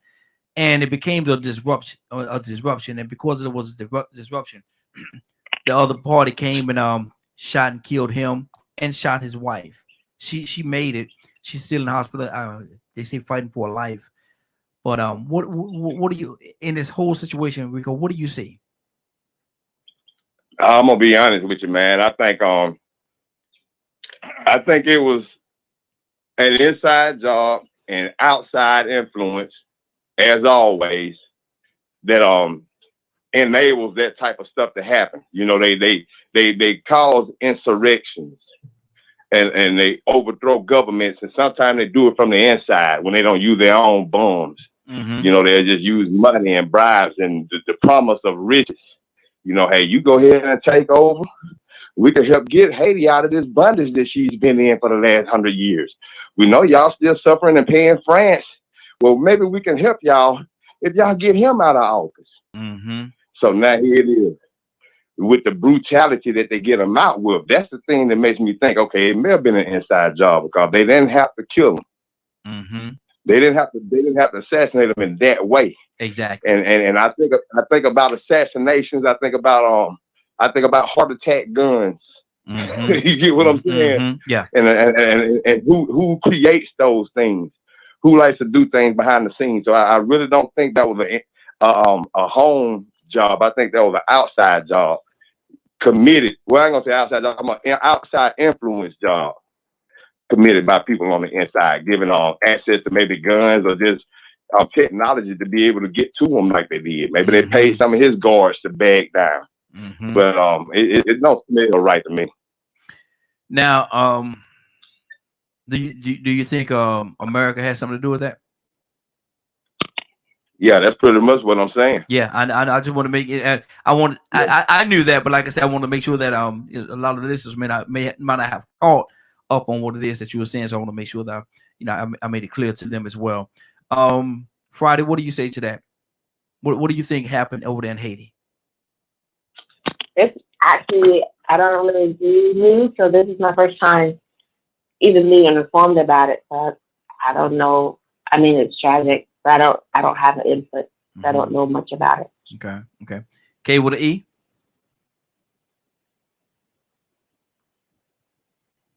K, are you there? Either K don't have an issue with that that mute button, or she done jumped to it. They done clicked over. Yeah, they done clicked over and talking about got you on hold. Yeah, exactly. Toy, you want to talk to me, sis? You and I spoke a little bit about this earlier. What's on your heart?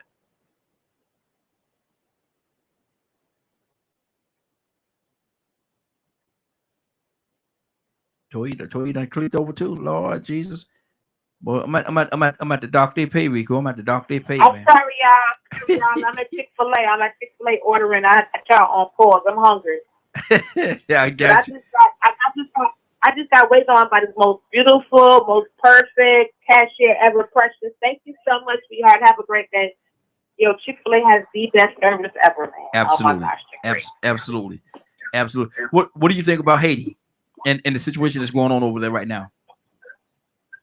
Oh man, I heard Rico saying he thought it was an inside job, and I heard that they posed as two American figures. I can't remember, like FBI agents or something like that. You know what I mean? But absolutely, the only way we can be infiltrated is from the inside. You know what I'm saying? Because that's what they do in that arena. They prepare, you know, for things from the outside.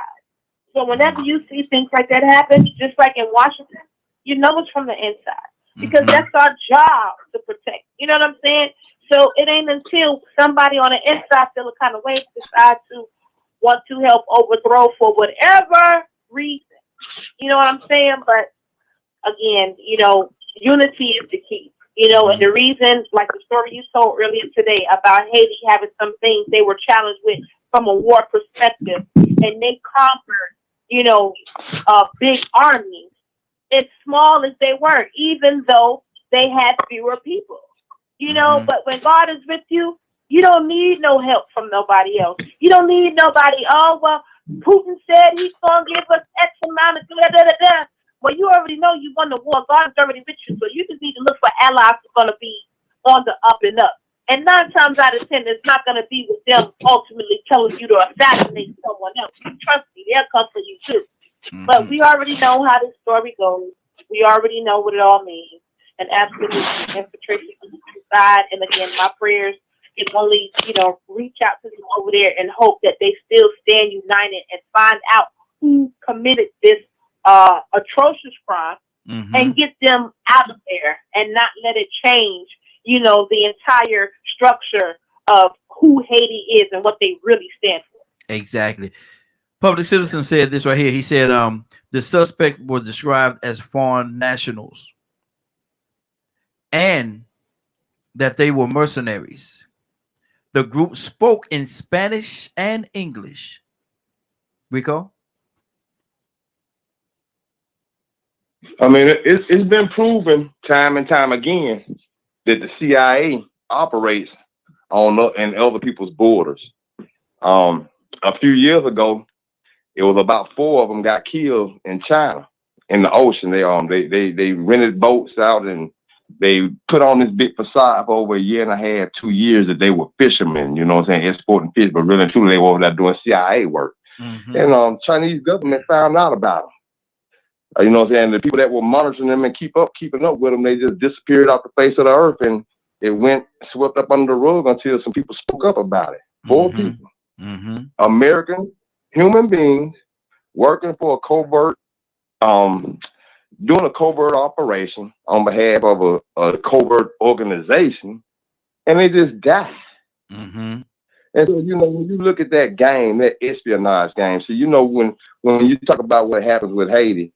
You know, it's one thing to disagree with somebody and want to overthrow them and get them out of office. And then it's another thing to want to just be done with them forever. Yes. We don't never want to have to deal with you again. We're going to solve your problem. We ain't going to give you a chance to cooperate again. And see, if people know it, there's been a lot of activity going on in Haiti, you know, pertaining to the thing with France and, you know, reparations, just so many different things, along with the long-standing animosity. People want that land back. Some people really want that land back. They want to right the wrongs that they consider were wrong. And so, you know, they're doing it in a up-to-date way. They ain't doing it in the same way they did 200 or 300 years ago. They're doing it in a new way, trying to get hold of those resources and find a way to manipulate them into, okay, well, we're going to help y'all, but believe me, we're going to benefit more off of it than y'all will. We're going to put all kind of resorts out here and build it up, and we're going to make it so it's gonna be so extravagant y'all can't even afford it. Exactly. You got to find somewhere to live. You're gonna leave Haiti one way or the other. So it was just the finality of it. Like I said, I know how we operate. Black, dark skinned people in Africa, they don't just kill people like that. You know what I'm saying? Man, over in some of them countries where they having those, you know, in Uganda where they were having them rebellions and stuff like that, yeah, they operate like that. But for the most part, you know, I don't see the Haitian people doing that, and being that they're saying that with Spanish and CIA operatives. Did y'all ever go look up that documentary I told you about called Cold Case Hammer-Skull? Nah, I hadn't seen this yet. It's hard to find. It's really hard to find because it's been hard for me to find it again lately.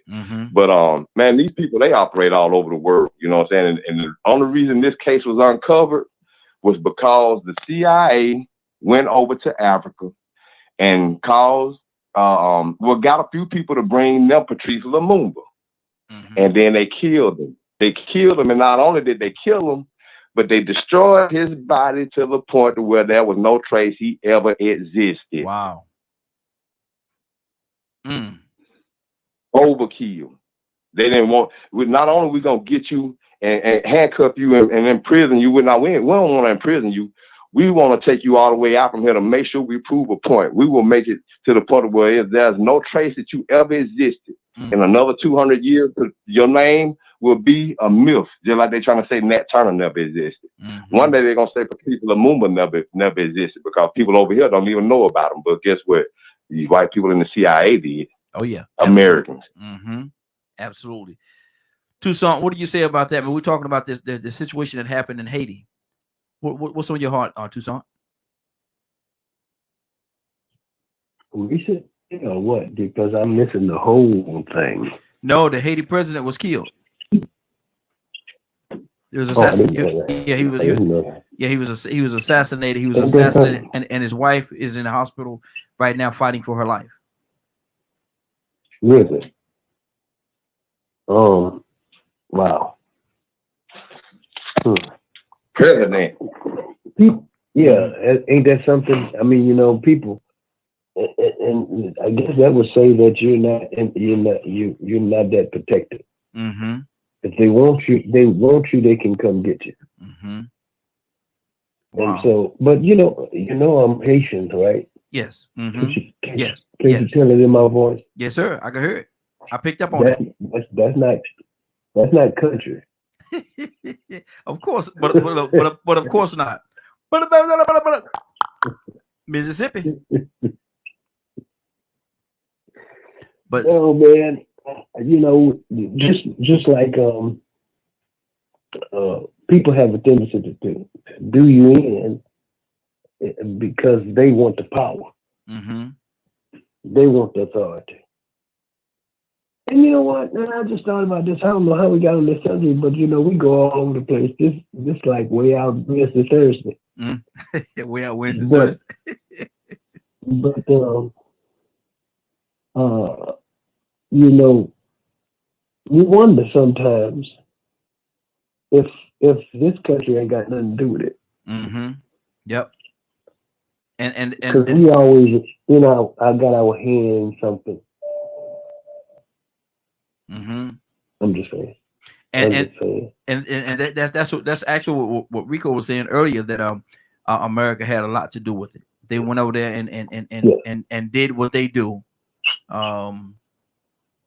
which is very unfortunate, man. Did what they do and negotiated with certain individuals to make them want to do different things that was unbeknownst, unbecoming of them. Rico, talk to me, brother. So what I'm gonna ask a question before you go to Rico, if you don't mind. Absolutely, go ahead.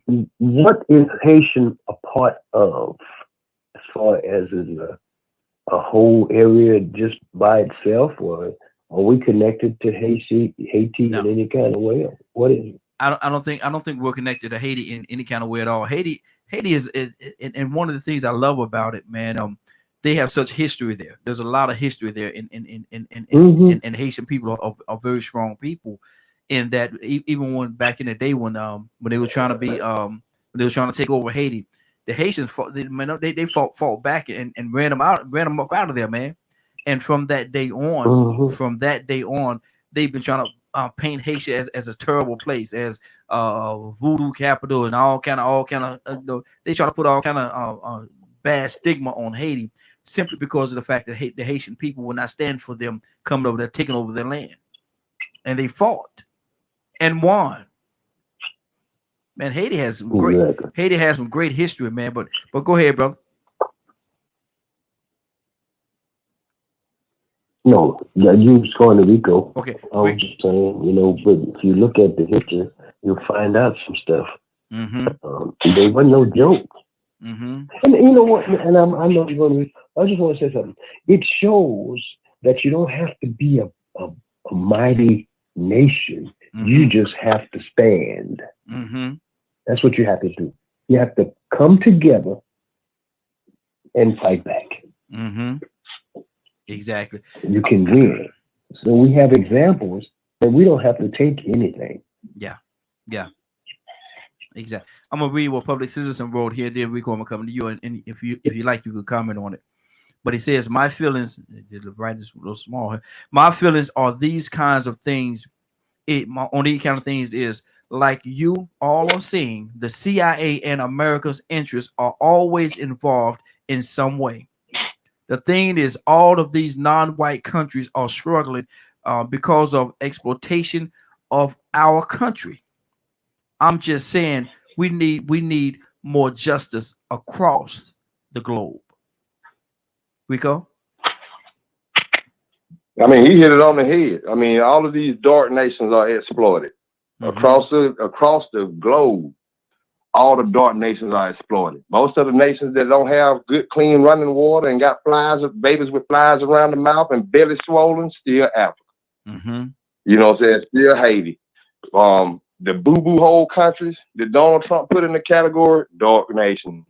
You know, but I mean, you like I said, you look back at the history though, man, of the brutality of a president being killed. Now, I mean, you know, it's one thing for citizens and schoolgirls to get kidnapped.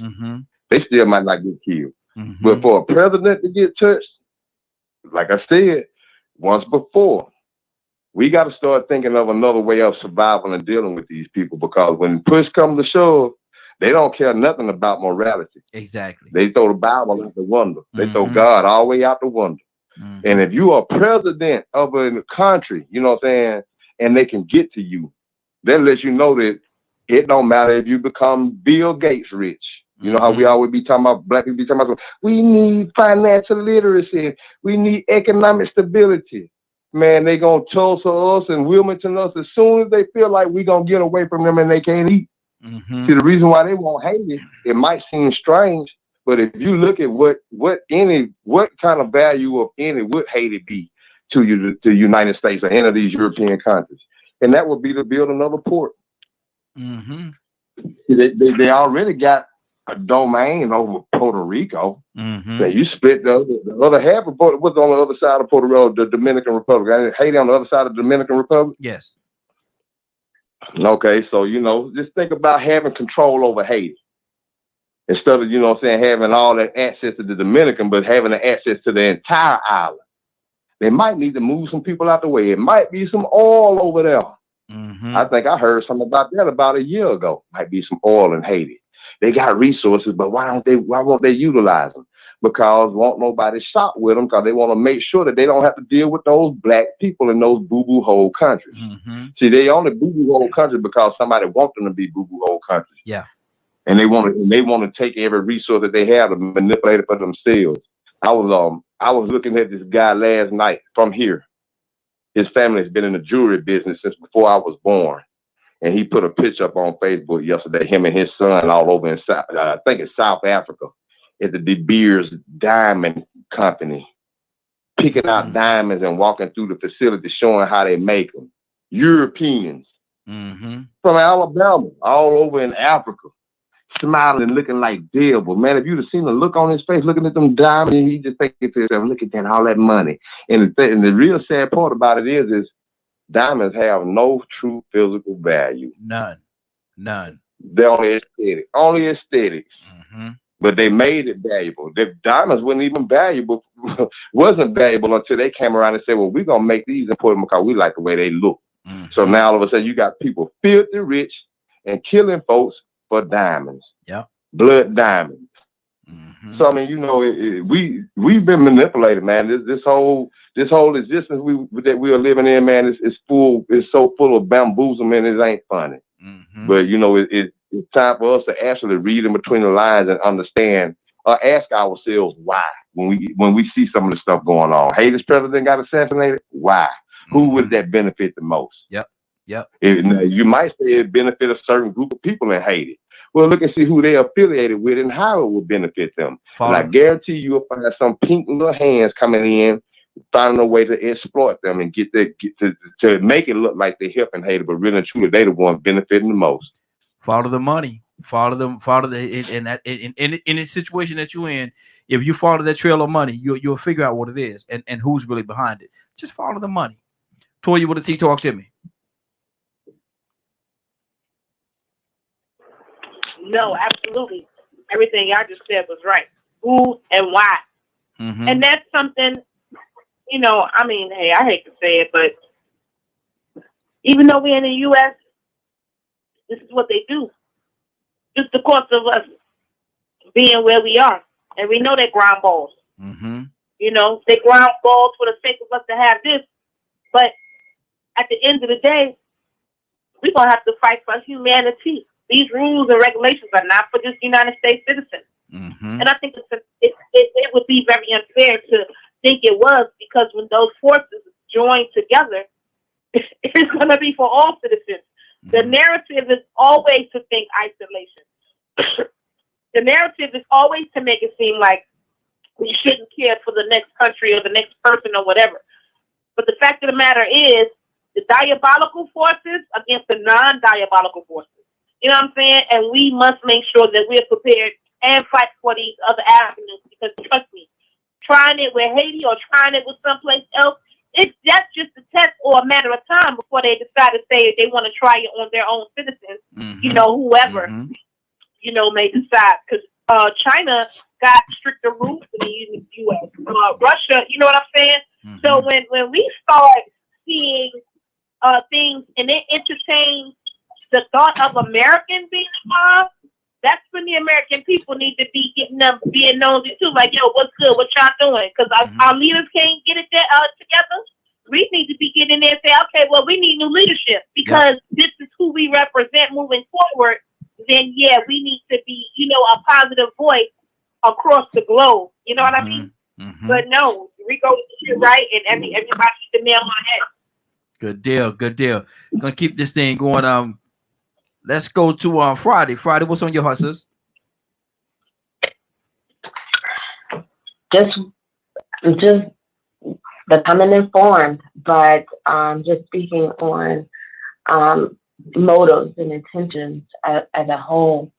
You know, like it's been stated already, it's from the beginning of time, right? We've seen motives and intentions play out where it has cost the life of someone else or the destruction of someone else. And propaganda, man, we say coke is a hell of a drug, or crack is a hell of a drug, but propaganda, man, that's a hell of a drug for the mental. Mm-hmm. Because the eye gate and what people do know or don't know, how closely to the truth can you or to your particular point of view can you invoke a particular feeling and convert people over, and propaganda has been used to persuade people for quite a long time to feel good about or feel convinced, maybe not necessarily feel good, but feel convinced that their actions are right, to then do a certain thing. And we've seen it here on the soil with the last presidency. We see it in politics all the time, but even more so, I feel like Trump, out of all of the most recent presidents, used propaganda like a beast, and so propaganda plays a big part in it. And Rico mentioned an example of that with the diners, because it was all about money at the end of the day. Yeah, exactly. Kay, are you back with us?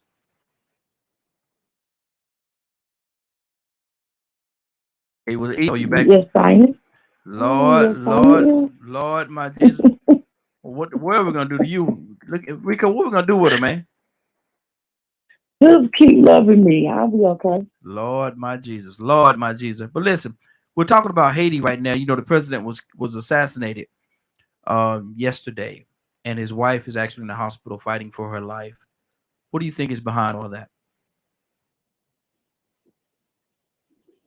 Mm. You heard anything about it?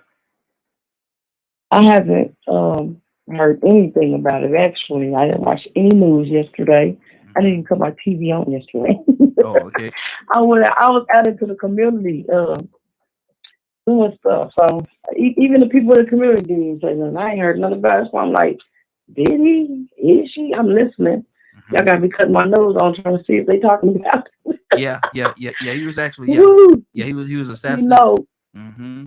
it's definitely behind something he probably didn't do that they wanted him to do. Well, what it is, they're saying that what the story is right now is that they saying his term was up. They said it was time for him to leave office, but he didn't want to leave office because his team is saying that he came into office later than what was supposed to be. So they wanted to finish his whole term up before he left office, and that's what the whole disagreement came right there. Him not leaving office, and so somebody went in, shot, killed him, assassinated his wife. Well, assassinated him, and shot his wife, shot her up as well. She's in the hospital fighting for her life right now. So from what they're saying, is based on that. Yeah, that's everything they show us on TV. It's true. The world is corrupted just like that, all from one end to the other. And my mom always says, start at the top. If they start at the top, it'll break down the bottom. The people underneath, they'll fall in line because they see the people at top going down. They don't want to go down, so they'll fall in line. Start at the top. It'll be okay. That's what our society and that's what the world came to. But it's been like that, and now we're older to see it and understand it. So yeah, but it's been like that. It's not. That's what they do. They got rid of Martin Luther King. He was too close. That's what they do. Wow. Tucson, talk to me, brother.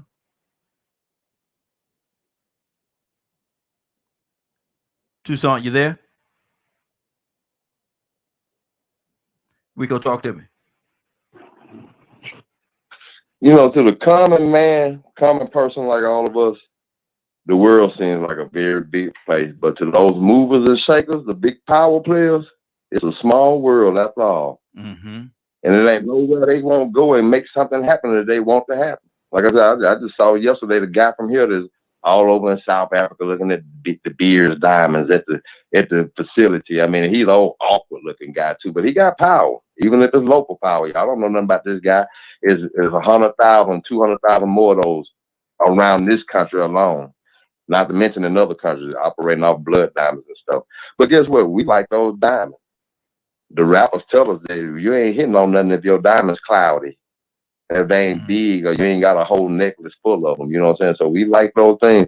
We got to wake up, man. What it is society has to wake up and realize the reality of what we're living in.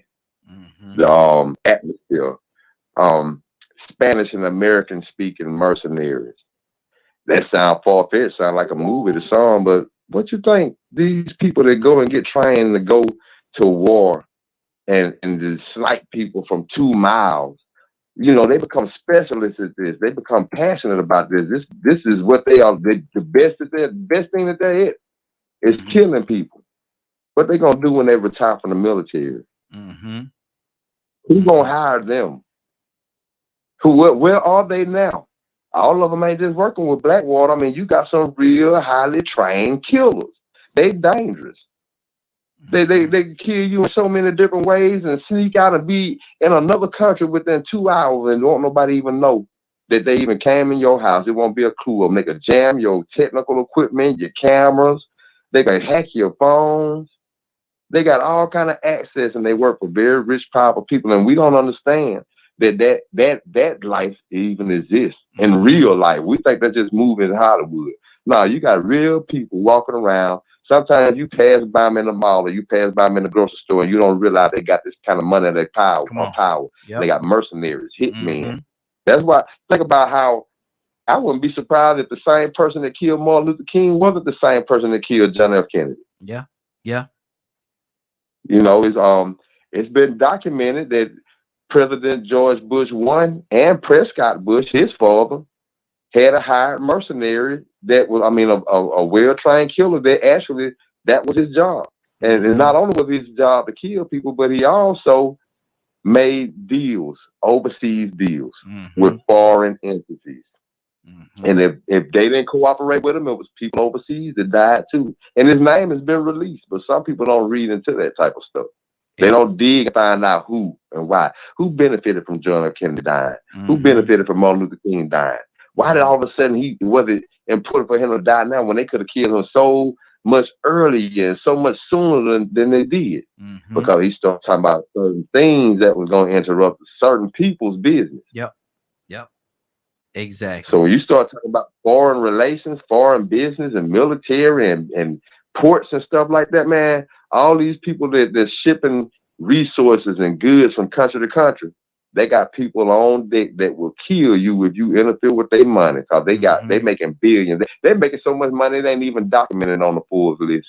Mm-hmm. Exactly. Wow. Toussaint, talk to me, brother. No, I was thinking about, I was trying to get my mute button earlier, but you beat me to it. There's somebody that wants to rule the world. You know that, right? Mm-hmm. I mean, our business, why are we so, I say we, this country, always got their hand in somebody else's business from across the world? Mm-hmm. Because they got the resources that are in the ground that somebody wants. So I don't know the reason why this particular president, because when he got in office, somebody wanted to be in that office for whatever reason, because there's something in it for them. But I'm saying that there's somebody, a few people, a lot of people with money, resources. They're not satisfied with just their country. They want to rule the world. Really, the desire to be the Mr. It. Mm-hmm. Bill Gates and the ones that we know of might not be the richest people in the world. Mm-hmm. Might be the ones that don't say nothing about how much money they really got. We live in a corrupt society that everybody wants to achieve everything. And when they get that, you know what they want? More. Mm-hmm. Much more. Yep. Because greed never satisfies. Mm-hmm. Mm-hmm. Exactly. Toya with a T, talk to me, sis. Another point well made. We ain't never satisfied for whatever reason, honey. That's just the spirit of humanity, man. I don't know. But see, that's I thought that's what we're supposed to be fighting against. Like, that's how we document our past so we can keep repeating it and grow and evolve. But hey, wicked is going to evolve and good is going to evolve. And it's important for us to start to see, how good in its actual evolution, because I think sometimes it may look like we be winning, but when we see these atrocities, come on, that's how you know you got to stand up for good. When we see these things and it's not done and we know that it can be done better, this should be the drive and the energy that we use to not only use our voices, our votes, and anything else we can use. You don't have to be physical. There's other ways we can try to voice express the things that we know are right, just by being a complete human being, and we must start activating that now. And that is what's going to power the people on the front lines. You know what I mean? To make sure that, infiltration is not allowed. Because let me tell you something. If we all was on the same page, there will be no infiltration. Come on. Because you're dropping down on the first thing that looks wrong. You dropping down, you keeping your eyes open for the first person that moves funny and move crazy. Because we all over here looking on the main goal, and the main goal is to make sure everybody is good. So the first person that seems like an enemy, you're gonna go ahead and nip that in the bud right there. So we just must understand, as humanity, we gotta figure out whose team we on. You know what I'm saying? What team we on, what side we on.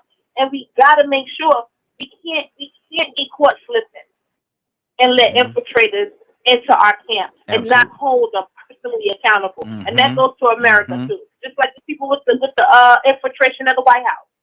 Whether it's you, a friend, or foe, at the end of the day, if you moving funny, like you not for us, we gotta hold you accountable, man. Mm-hmm. And anything that may waver the fact that America is gonna stand tall, you know, we're gonna be who we are because of our moral values. Anything that interfere with that, everybody needs to be outraged, man, because if they do it to them, they'll try it to us. But absolutely, man, we y'all got some good points, man. Y'all know I love y'all. Y'all know it's almost winding down, and I gotta tell y'all before I go, man.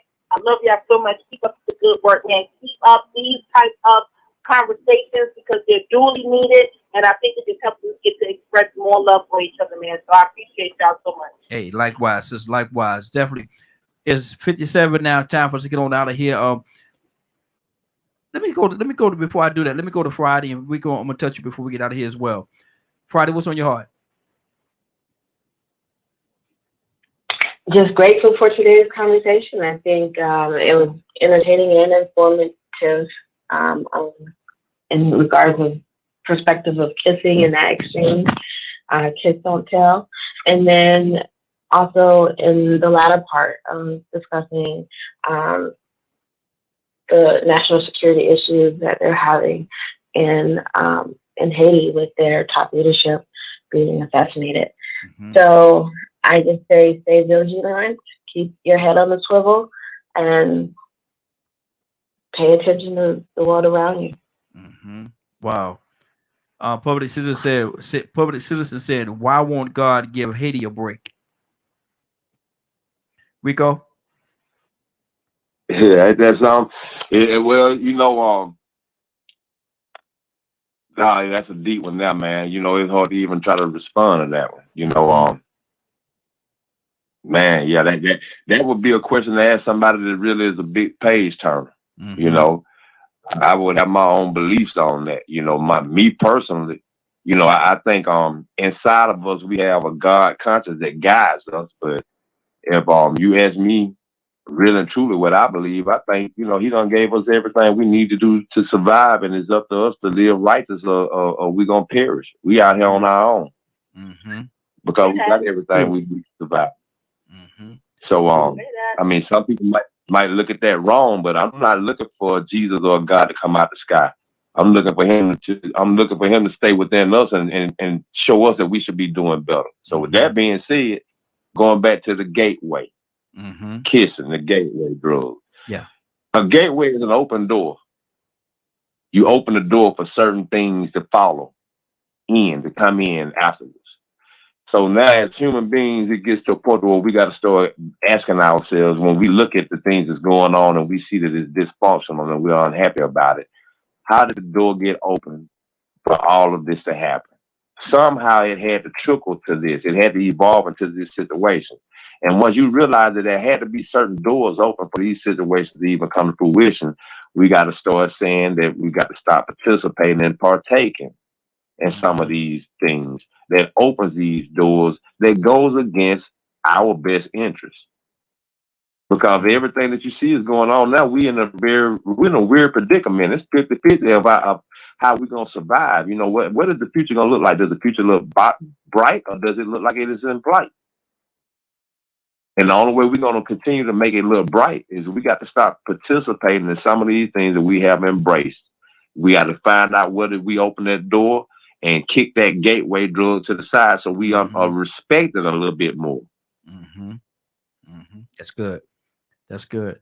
Well, we're about to get out of here for today. It's straight up and down 10 o'clock right now. So, Rico, what is going on at 3 o'clock today? If you missed today's show in its entirety, you can catch it at 3 p.m. Eastern Standard Time on www.dkmmediagroup.com. Good deal. Good deal. Toussaint, pray us out, sir. I want to say something before we pray. I can't get past this question that when we start questioning God, when things start happening, as long as it's not in our minds negative. Mm-hmm. Why would God do this? I'm like Rico. I don't want to say this, and I'm sorry to get this, but I can't help but wonder why people start discrediting God when it don't work out your way. Mm-hmm. When He laid the foundations of the world and made everything, He said it was good, and it didn't get good till you showed up. You understand what I mean? Yeah. We mess things up, and then we want to blame it on the God. And if it don't work out, we say, "Well, the hell with him. He don't exist at all." Mm-hmm. Well, why don't you live forever? Who makes that decision for your life or your death? If you're so much in control, when it comes to the point that we try to dictate to him. So why would I even close out with a prayer when somebody listening or somebody not listening don't even believe in it? Mm-hmm. So I would say, why not? Why would he? Why not? So as we pray, God, some answers that we come to you with, we give you glory, praise, because I believe you, who you are, whether it's bad or good. You said it all works out for the good. We find out in our lives that I mess up and make mistakes and fall short. When you give me every opportunity to just live righteous, I don't have to go to church. I don't have to, because you give me a will that's free. And I thank you for it, because I've decided to believe you and trust you and look to you for guidance when I can't figure it out. So as we go through this day, help us, God, to seek for an answer that would be not only pleasing to us, but pleasing to you, if by choice we choose to believe. Bless Raheem and all those that are associated, DKM Media. Just bless us, God, so that we would continue to do the things that would please you. This is our prayer in Jesus' name. First, amen. Amen. Amen. It's been a great broadcast. Amen. I want to thank everybody for joining us, man, and thank you for allowing DKM Media Group and Associates and the Morning Glow being a part of your morning. It is now 10:04. You're about to exit the Morning Glow, but before you go, I want you to do me two favors, if you will. One, I want you to continue to pray for us, because we're certainly praying for each and every one of you. Number two, why this is real simple. I want you to go out there, find somebody, and give them a hug, because you never know. It could be the only hug that they get, or it could very well be their last. Love you, and ain't nothing you could do about it. Have a great day and a better tomorrow. And we shine some of this light on you from the Morning Glow. Take it out there into this wicked and cruel world that we live in.